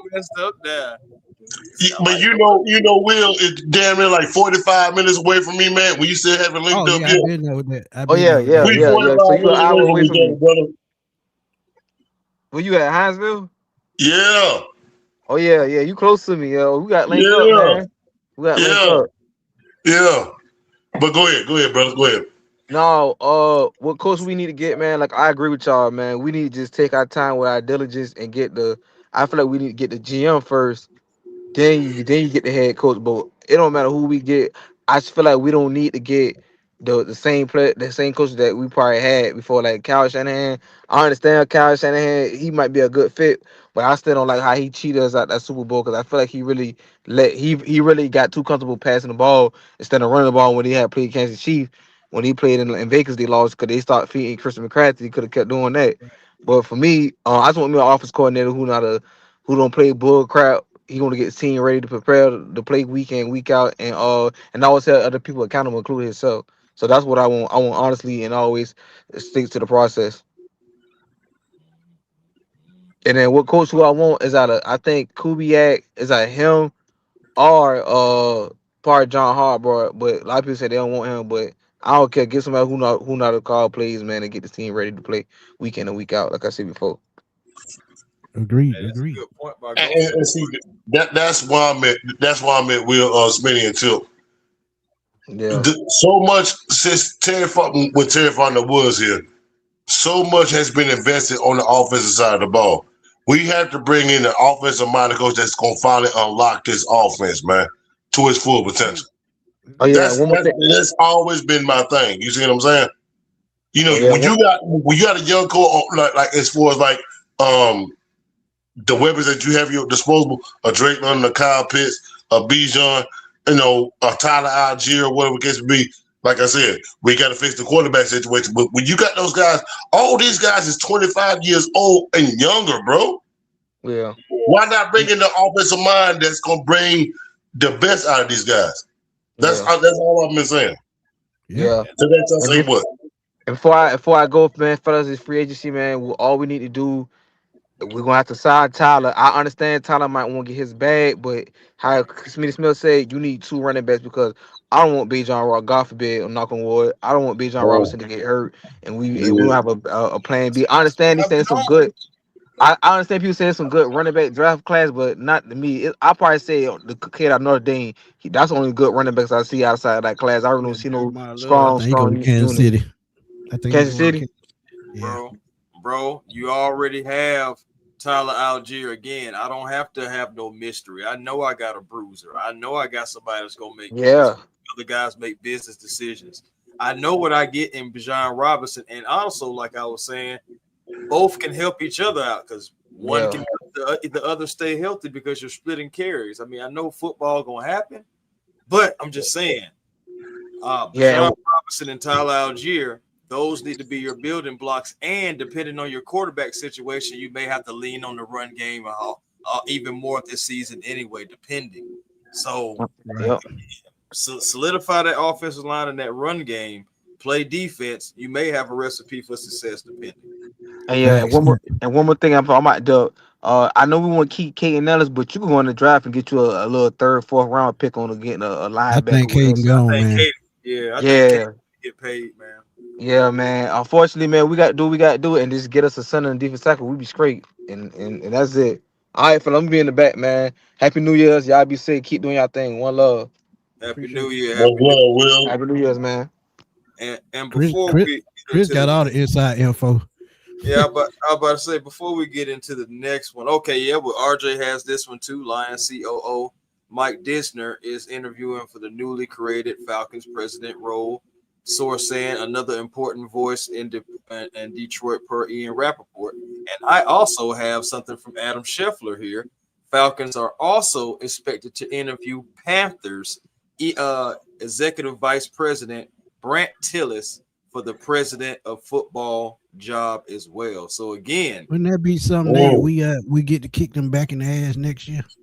Hey, man, it would be something. But again, my point is Matt Ryan does not have this job in the bag, guys. We are going to interview other guys. They say he the favorite. You're right. They say he the favorite, but he don't have it locked. So Kentucky, what you know about that Kentucky Trinity? What's up, fellas? How y'all doing? What's going on, Trey? Basketball, man. What you know about that Kentucky? Oh well, I actually got this just to just to wear around the house because my mom went to Kentucky one time and she was like, "Hey son, do you need a t-shirt?" I was like, "Yeah." But I'm a Georgia boy all the way through. But I wanted to say about this franchise is that we need more stability and like leadership. And with having a young roster and people that don't have as much experience, like we need all the veteran leadership that we need. And so with Matt Ryan, to me, I feel like we need not just him, because I feel like people think that Matt Ryan is going to solve all the issues. I'm like, nah. I mean, like we need to bring back all the Atlanta Falcons legends that are actually knowledgeable about football. Because this is the reason why that we keep on failing as it is. And when we talk about the Hawks in a second, is that we keep on putting pressure on one man, and that's gonna doom us. Now, what I will say is that we all need to be on like one accord. Whoever we do get, like it needs to be the same message, but it just can't be on one person, especially if they don't have experience in it. So my pick is to have John Harbaugh, or who I really want is Mike Tomlin. Is that Mike Tomlin and John Harbaugh pretty much are in like the same position where all both fan bases wanted their head coach to be gone, and if Tomlin loses, I heard that he may be gone as well. So just in case if we don't get Harbaugh, I don't think he'll get fired because they already said it's up to him whether he wants to leave or not. And that's one thing I respect about Pittsburgh's organization. They let Bill Cowher walk away when he got ready. Chuck Noll, he was losing at the end of his career, but they respected him enough to let him finish his career the way he wanted to. And that's the type of organization I want to be a part of. I feel like the Falcons have to be a structure like that with trusting in their coaches, but what they have to do is lay a foundation for their coaches to be successful. And to do that, you have to have a structure as to what you're going to be. You're going to be an offensive team or you're going to be a defensive team. That's where it starts. Find your identity, and then from that point, you can build a structure with that identity. Because you pick and pull at that point after that. So, but that's why I would bring him. Okay. Because he knows that model of stability. He's been there the longest. I think he's the longest tenured coach in the NFL, right? He should be. Right. Him and Tomlin. Go ahead. No, we're just saying, yeah, Tomlin and Harbaugh. And Those John Harbaugh, yeah. 19 and 18 respectively. Yep. So they know that championship DNA, and they won Super Bowl, which none of these coaches that we have talked about, Kubiak, all of these guys, they ain't won no Super Bowl. Even Shanahan, who me and Chris got the same thought. Like I'm cool on him, cool. And that's one of the reasons why Matt Ryan, that I got smoked for Matt Ryan, is that you do realize that this man has played with so much talent. Like it's a shame that we only got to one Super Bowl. Like we keep on harping about, oh man, we went to that Super Bowl. Bro, we've had 3 or 4 good chances. And whether it's, and guess what? And guess who played the biggest part in that through all the regimes is Matt Ryan. And he has to own up to that. Like, we keep on absolving Matt Ryan and like, dog, you had way more pieces than Michael Vick, who a lot of Falcons fans despise. Like, they think he's the worst thing ever. And I'm like, yo, you've had a lot of help. You've had all these great coordinators. I mean, how many times do we go down the list and be like, Kubiak, Mike McDaniel, Shanahan? Like, dog, you have wasted a lot of great coaches. But I'm gonna get off that point. I do want to pivot towards what the Hawks is, that we need to have veteran leadership about, do we really want to get rid of Trae, which is, I think that's already done. So now with Jalen, what other point guard, because he's not the greatest ball handler or person to like initiate the offense as people think. I feel like we need to bring in somebody that will strictly like initiate the like, I was thinking that maybe we should bring back Dennis Schroeder as far as initially and being a great passer. If we get traded to Sacramento, we definitely get Schroeder back.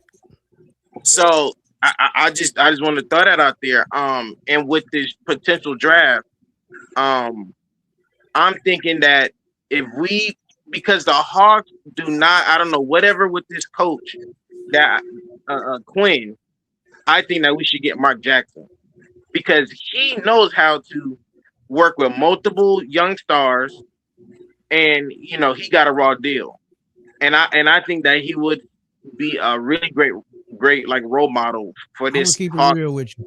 Organization. I keep making that $10 million a year just announcing basketball games.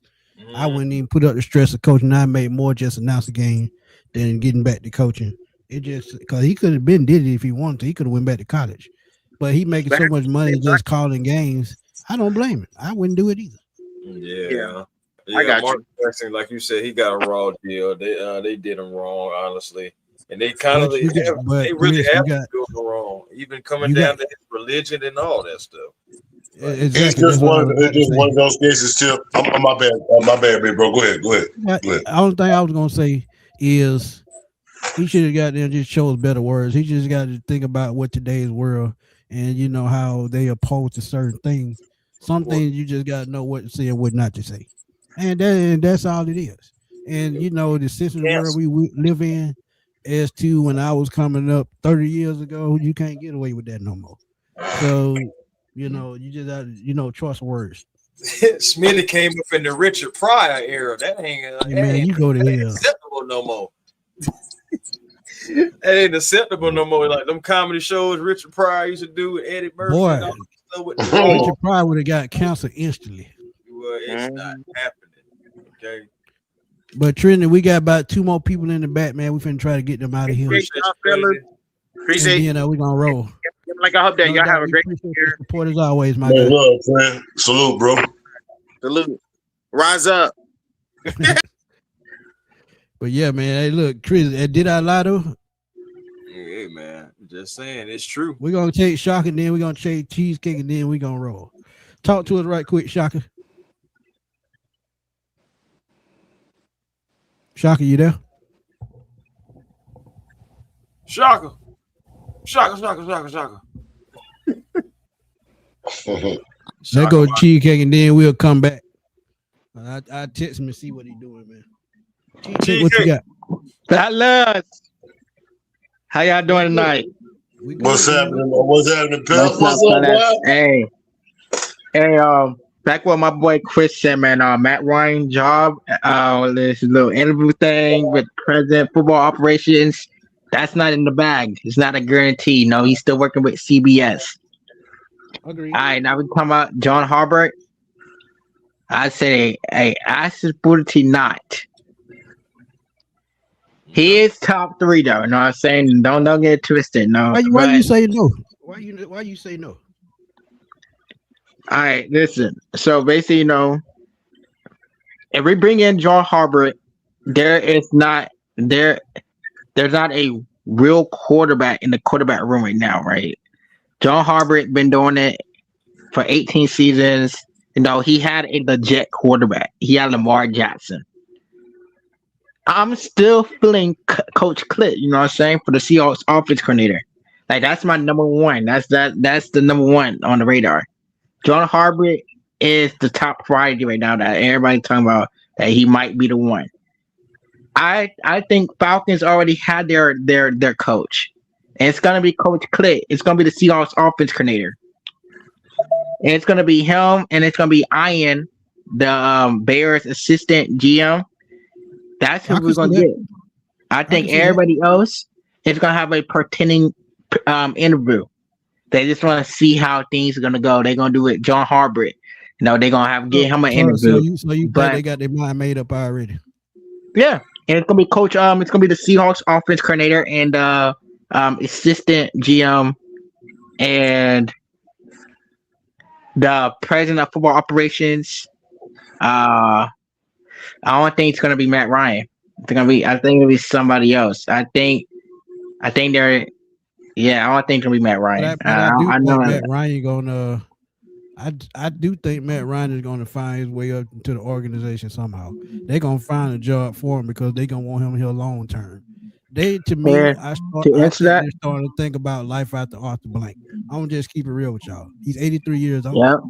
So, and to go back to answer you, Smitty, the only way Matt Ryan be our president of football operations if he quits the CBS job. He gonna do that if he get a job with the Falcons. He gonna do that anyway. I think. Yeah. He's gonna do that anyway. Of course. I think Matt Ryan. Let me go back what I was saying. I think Matt Ryan will get the job just because he knows the assistant GM for the Bears. Like, this is all connecting. Like, you got clips, and sad to hurt all the Falcons fans. I don't think Coach Jeff Herbert will be there as a defense coordinator. Yeah. I think the Seahawks offense coordinator is gonna bring in his own people. And I don't think Michael Penix won't be there. We'll keep Kirk Cousins.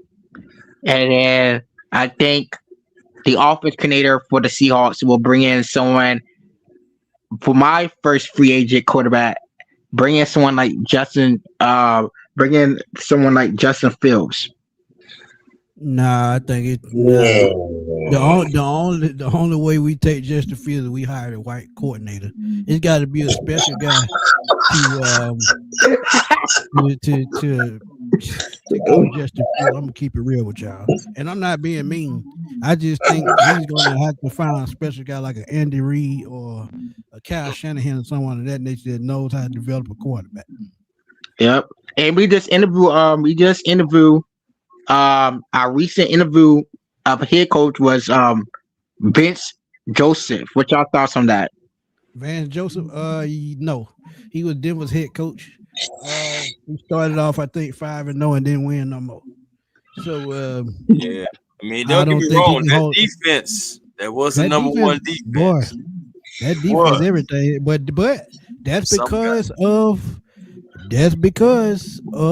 coaching. Head coach. I told y'all, and Sean to tell y'all, I said the Falcons should. I know they hate New Orleans, but they should have found a way to bring in damn Sean Payton. I said it, but they didn't. That's another story for another day. But we got one more person in the back, Cheesecake. We're gonna let you ride, man. Thank you for coming. Yes, sir, man. Hey, man, shout out to y'all, man. Hit that light from Mr. Smitty Sports Machine, man. Appreciate it. He's a cool person, man. Let's get it. Appreciate Yes, you. No sir. doubt. Yes, sir.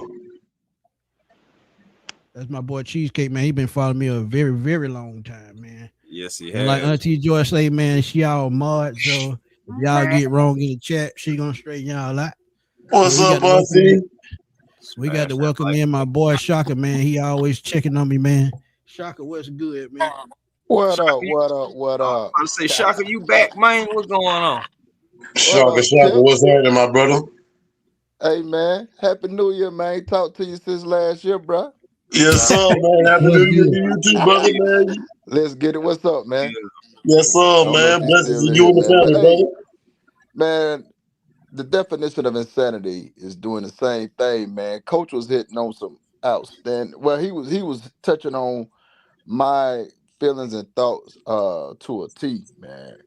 Yeah, he did I, because you texted me the same thing earlier. That's crazy. yeah, Go man. ahead. I'm just I just feel like that we done tried this so many times, going with these first time head coaches, man. And it's so hit or miss with it, man. Seattle hit hard on McDonald, man, and Chicago hit Hey, hard on their guy. Shaka, you knew I wanted McDonough, man. That was my guy. Right. They hit hard on him, man. But the Falcons, it just don't seem like we could do that. I mean, we had a few good years out of Dan Quinn. We had some outstanding years out of Mike Smith. You know what I'm saying? But since then, man, we ain't been hitting, man. Them fish ain't been biting, bruh. So I feel like we got to go. I want us to go with a proven winner, man. This dude Harbaugh, man, is a proven winner. I know he wasn't an offensive coordinator. I know he wasn't a defensive coordinator, but he been doing this head coaching thing so long. I know he know how to pick a good offensive coordinator, man. And and who's to say that he won't keep Albrecht? Everybody want to keep Albrecht, you know what I mean? So who's to say he Yeah, won't keep him? You know what I mean? He might. And then like we talked about today, he might bring Chucky with him, man. Big Chuck Smith, yo. You know what I mean? Can I you can see that. imagine what Chuck Smith would I do can see with that. JPJ and Jalen Walker, man, after the years them boys had? Teaching them some more pass rush moves, bro. I'm just tired of doing the same thing over and over and being back here 2 years. I want somebody that's been a head coach for 18 years, man, to change this culture, man, change this organization. That so what I'm saying, to get us to a point to where we ain't continuously hiring coach after coach because they're not succeeding. You know what I mean? And Yeah, he and fixed to this basically break it down, you just really want to see perspective from another perspective, and right, really, we got the problem is we got to get Arthur Blank to see things from a different perspective. That's the problem. If we right, can do that, things will change around. And you're right. It may take a veteran coach to do that. It may take a Mike Tomlin. It may take a John Harbaugh. Because guess what?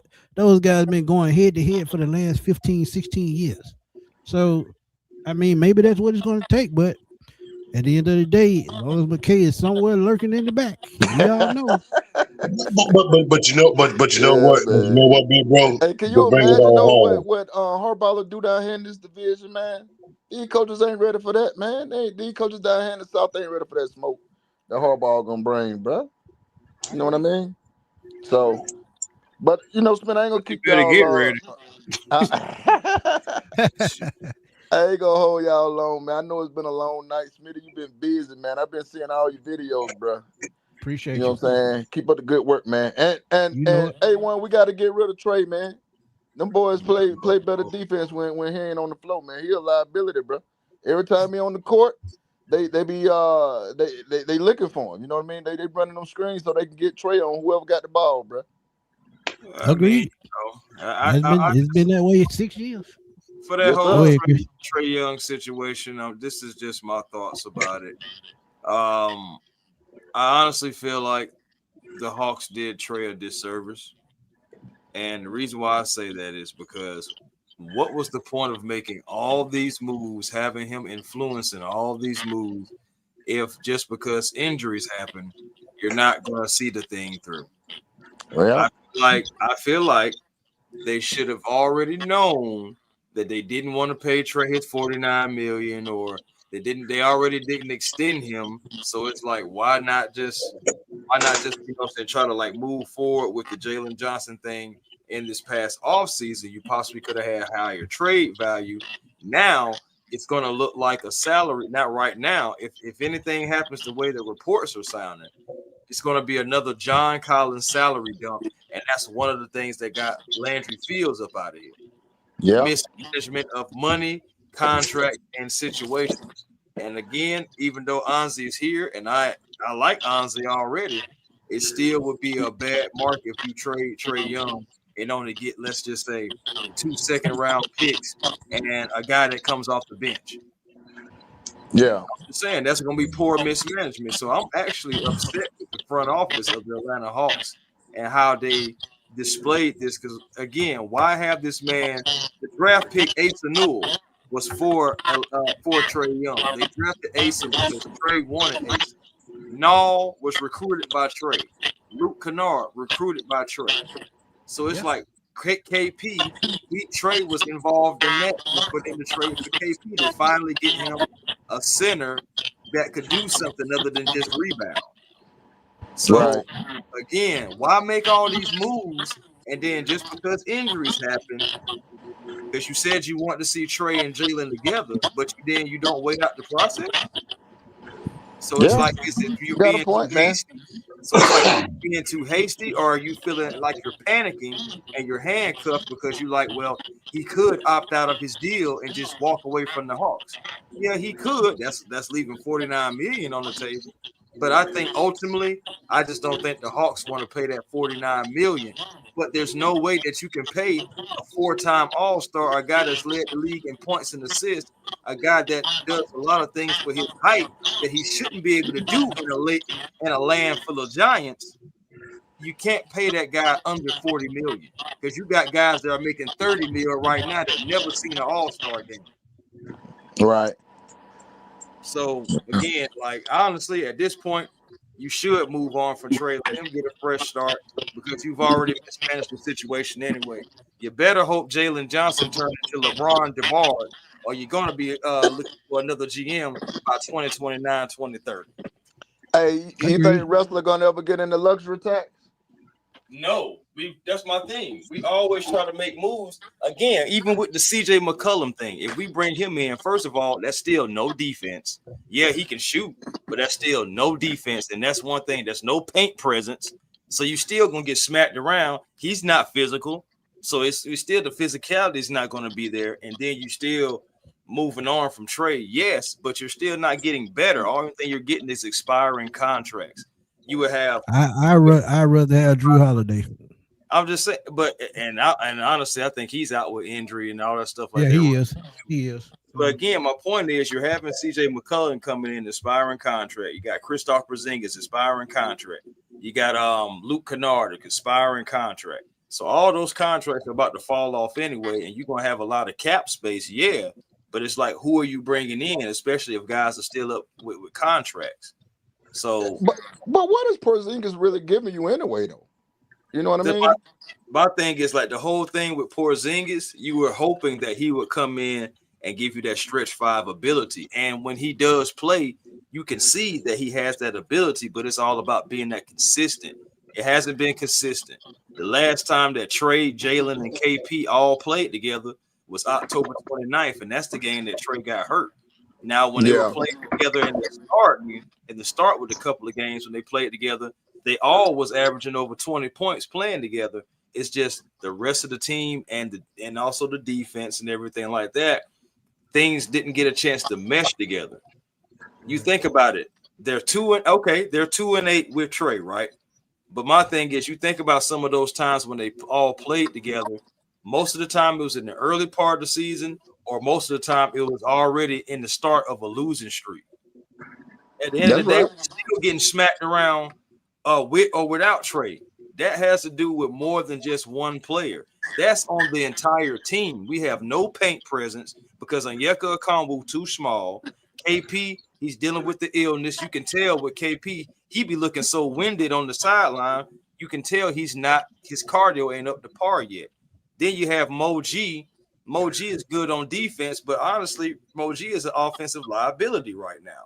That's right. I can go all the way down the line. JJ, he's not and even. So is Dyson Daniels. Oh, Dyson Daniels is self-check when at the 3-point line. But again, I he's love short, my team. man. He gonna shoot it short every time he real. launches that thing. That's what I'm saying. He shoots with no confidence, and that's what I was saying coming into the season. Like, if y'all follow me on Hawks Digest, I said coming into the season, Dyson has a golden opportunity to either prove people wrong that he can shoot the ball, or he's going to end up being a liability. And right now, that's exactly what's going on. You know what I'm saying with Dyson. Zach doesn't have any plays ran for him. That's why his development is not like the Stephon Castles and the Reed Shepherds in the world, because they're not drawing up necessarily plays. He's going to stand in the corner.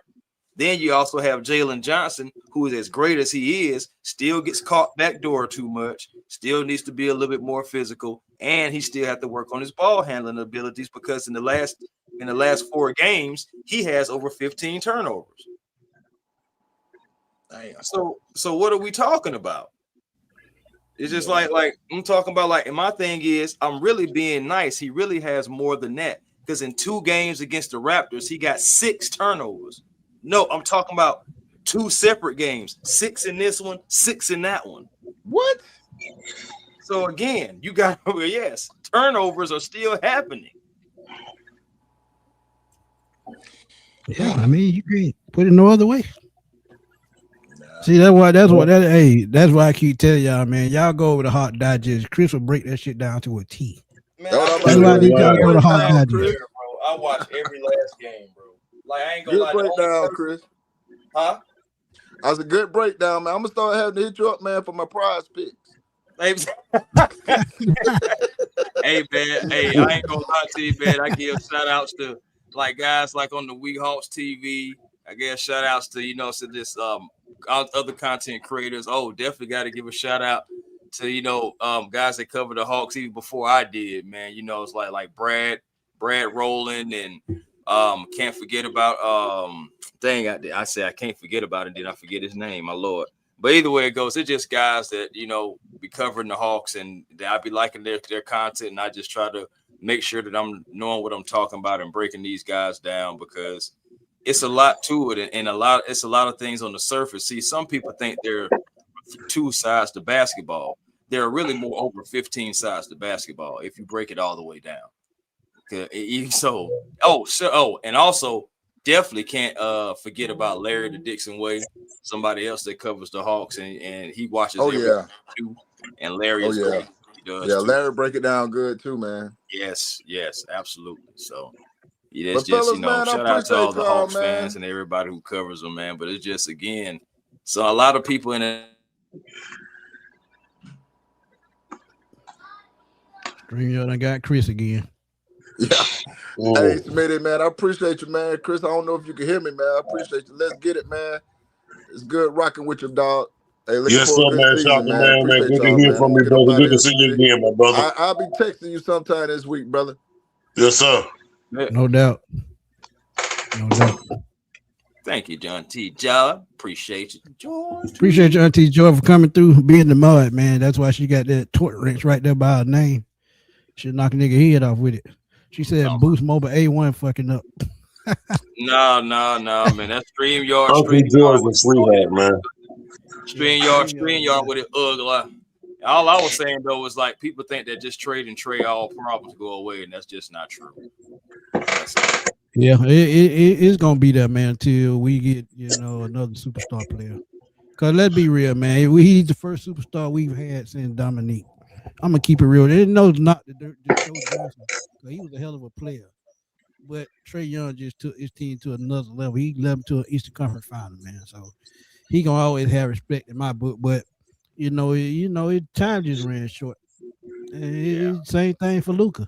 It's just time for a change. That's all. I mean, it may bring him better fortune. Who knows? We'll see. Yeah, it's crazy, man. But let's get it, man. Before we get out of here, man, you got something to say about Trey before we get out of here? So about me? Yeah. I think it's time. It's unfortunately, but it's time. You know, ever since what you spoke of, Smitty, since that 2021 Eastern Conference Final run, it's been downhill since. and it's not his fault. But we got to call a spade a spade. Trae is a defensive liability.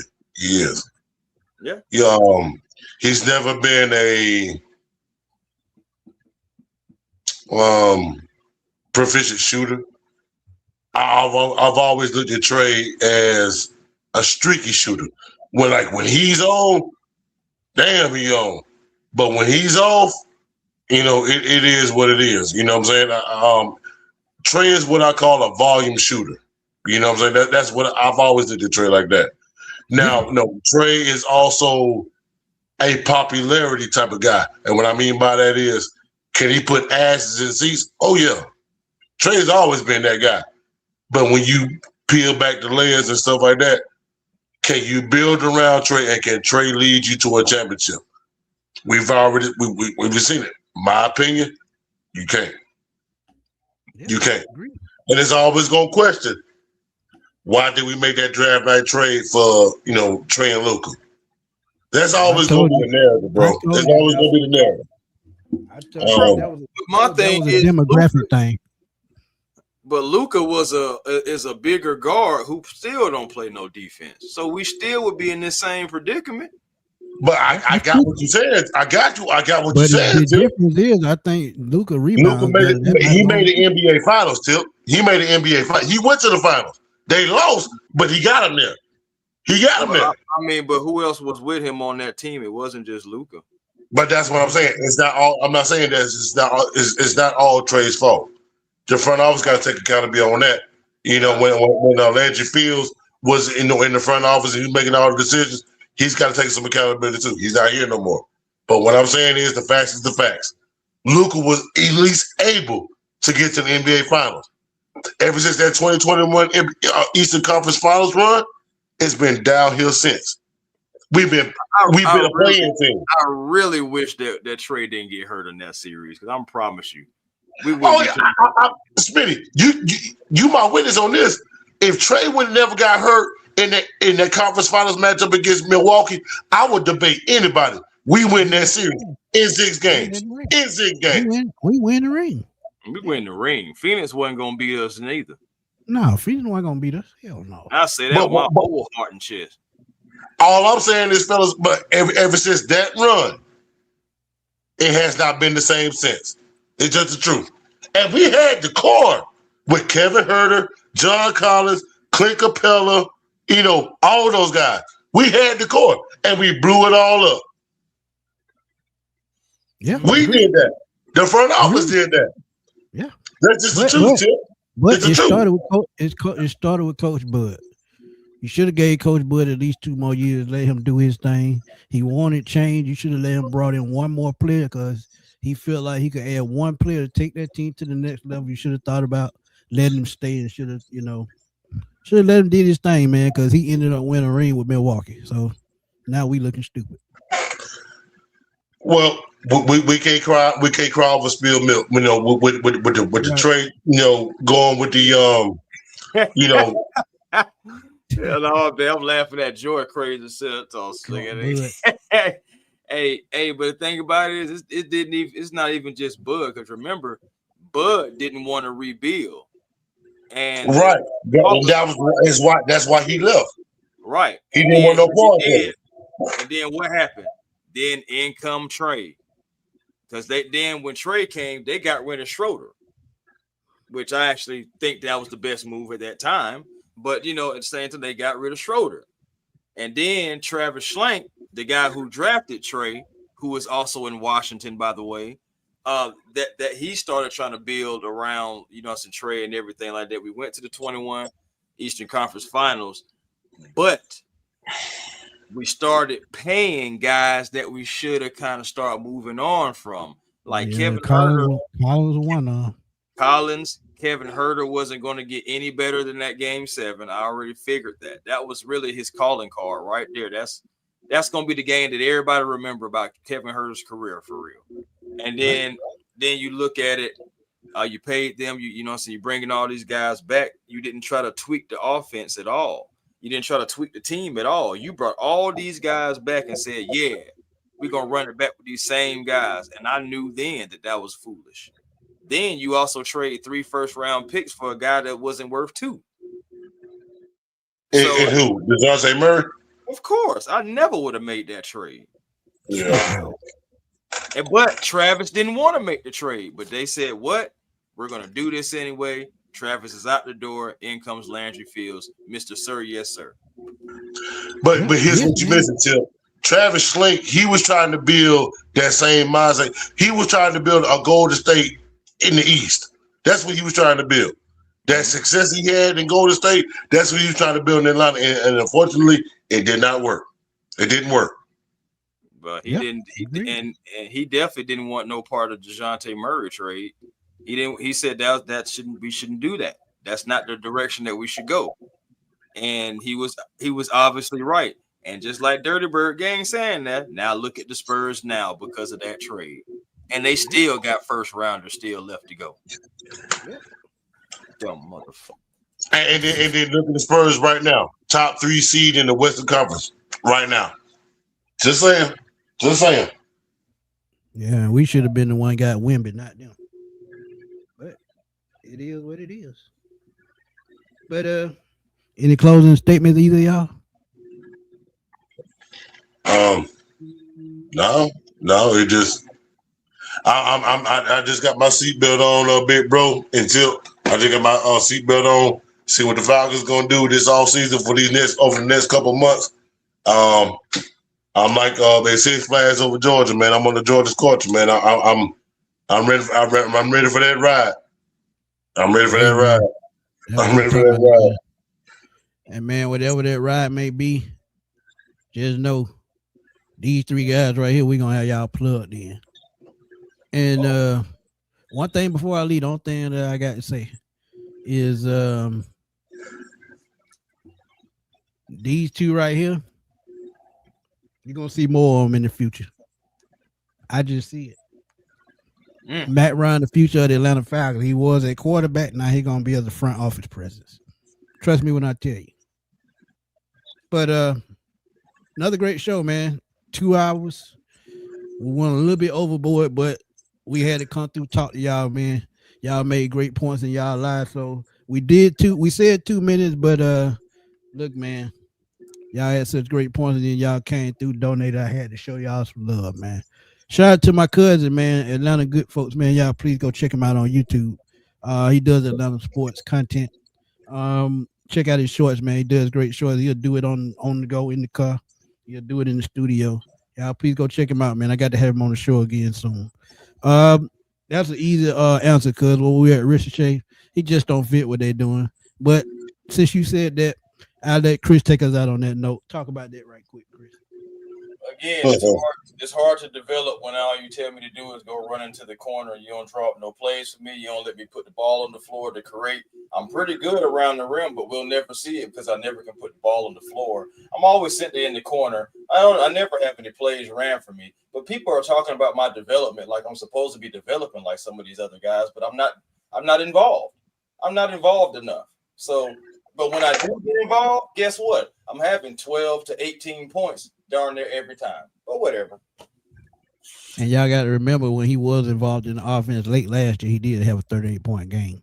And we saw the talent that he could bring. And you got to think, he's one of those guys. He a versatile forward. He can bring the ball up the floor. He can create his own shot, and he can catch and shoot, and he can rebound.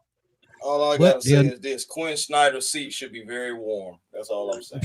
Man, Quinn Snyder has turned Zachary Ricochet into a light-skinned Kyle Korver. Catch and shoot, catch and shoot, catch and shoot.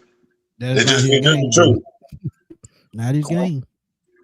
Quinn Snyder's seat should be very warm. That's all I'm saying. Yeah, we were talking about Krispy Kreme earlier, so his seat should be high as one of them damn donuts on that red sign. But another great show, man. I can't tell you how much I enjoy talking with y'all, man. And I enjoy y'all in the chat coming through, talking with us, man. We gonna keep y'all updated all season, man, because Hawks, Falcons, we gonna do it. And I'm gonna try to get back into the Braves, but it's tough. Man, look, man, don't you start. Go to bed. As we always do, man. Chris, tell everybody where to find you, man. Hey man, A1 Forever Sports, that's a platform on YouTube. Like Smitty said, man, this is a great show. No, we did not plan on doing 2 hours, but one thing about it, you guys in the chat, y'all always make the show, and y'all give us the energy to keep on going on, keep on talking about different topics and everything. So again, we appreciate you guys because no one has to do anything for you. So we appreciate every last one of y'all coming through, showing love always. Especially when you can get those notifications, keep those notification bells open and ringing because we're going to have more content coming. It's only January 6th. We still got a long off season. We still got a long season still, even for the Hawks. So, I mean, it's going to be a lot of different things going on. The Falcons are like the hottest thing out right now as far as openings, as far as what's going to happen next. So I just can't wait. And we're going to share all the news with each and every last one of you. So, again, find your piece today. If you ain't already done that, catch me on the Hawks Digest on YouTube as well. And Twitter, A1 Forever, Instagram, A1 Forever, and the real A1 Forever on TikTok, man. That's what I'm talking about. Let's get it. Tell them where to find you, man. And before he gets started, man, go to the chat, man. Click that link, follow his channel, hit that subscribe button, and hit that like button. Turn on them notifications. Go ahead. That's why I want to start off. But before I get into what I'm trying to do, I definitely have to give a big special thanks to my bros, my guys, Smitty from the Smitty Sports Machine, Chris Tip A1 Sports Forever. I wouldn't be doing this without the influence from YouTube, from a YouTube gentleman. So. Humbly speaking, man, I appreciate the opportunity, man, to get out there, get my voice out there to the people. So it starts with you two guys, man. I appreciate y'all, man. Love y'all boys. Again, y'all are my brothers, man. I mean that. Appreciate that. Y'all are my brothers. Chat, I'm new to this thing. Like I said, the big bro, Smitty, he been on me, like I said, 2 years. Hey, Sean. Talk about it, and that's my real name, Sean. When you subscribe to me, please subscribe to the channel. Smitty put it out there. Let's get 50 subscribers before this stream even ends. I want y'all to get to know me. I'm not gonna sugarcoat nothing. I'm not gonna give you the PR talk. No, I'm giving you Sean. Y'all see on the screen? Let's get it, GA. Sean, we family over here. I'm gonna tell you just like it is, right, wrong, and indifferent. And I'm not right about everything, you know what I'm saying? But I'm going to give you me. I'm going to be me. So, man, chat, if y'all can do me a favor, when we cut off this stream, I want to see at least 50 subscribers. I'm not going, I'm going to go hard and talking Falcons, Braves, Hawks, Bulldogs, whatever. I'm going hard. I'm so focused on this, and I'm not going to be able to do it without y'all, man. And like I said, Tip, Smitty, thank y'all for the opportunity, man, for people to get to know me, man. So I can't thank y'all enough, man. Love y'all boys, man. Salute to everybody. No doubt, anytime, man. And Auntie Joy put his link in the chat. It's at the very bottom, so y'all please go click that link, find his channel, and look. He doing his thing, man. The Red and Black Nation. So Red and Black Nation, thank you. Red and Black Nation, man, is coming. We coming. Red and Black, Red and Black. Red and black, red and black. But y'all know where to find me, man. Smitty Sports Machine on YouTube. Also find me at FatBoySlim_21. Y'all see it on the screen. That's why I'm over there blowing it up because that's what I do. And again, man, we got to thank Auntie Joy coming through modding because she the pit bull of the family. And you get wrong, she get right. And look, the Falcons news ain't going to stop. This is my 5th video of the day. I'm wiped out. So I got to recharge my battery, do my thing, and start again tomorrow news break. But for my boy Chris, for my boy Sean, let's get it, GA. We're going to holler at y'all soon, man, because we getting warmed up. It's going to be a long off-season draft talk. As soon as we find our coach and we find our GM, I will start dropping draft videos and free agent videos because I got to see which direction we going to go. Mm-hmm. But until then, us three amigos, man, we're going to holler at y'all later, man. Peace. So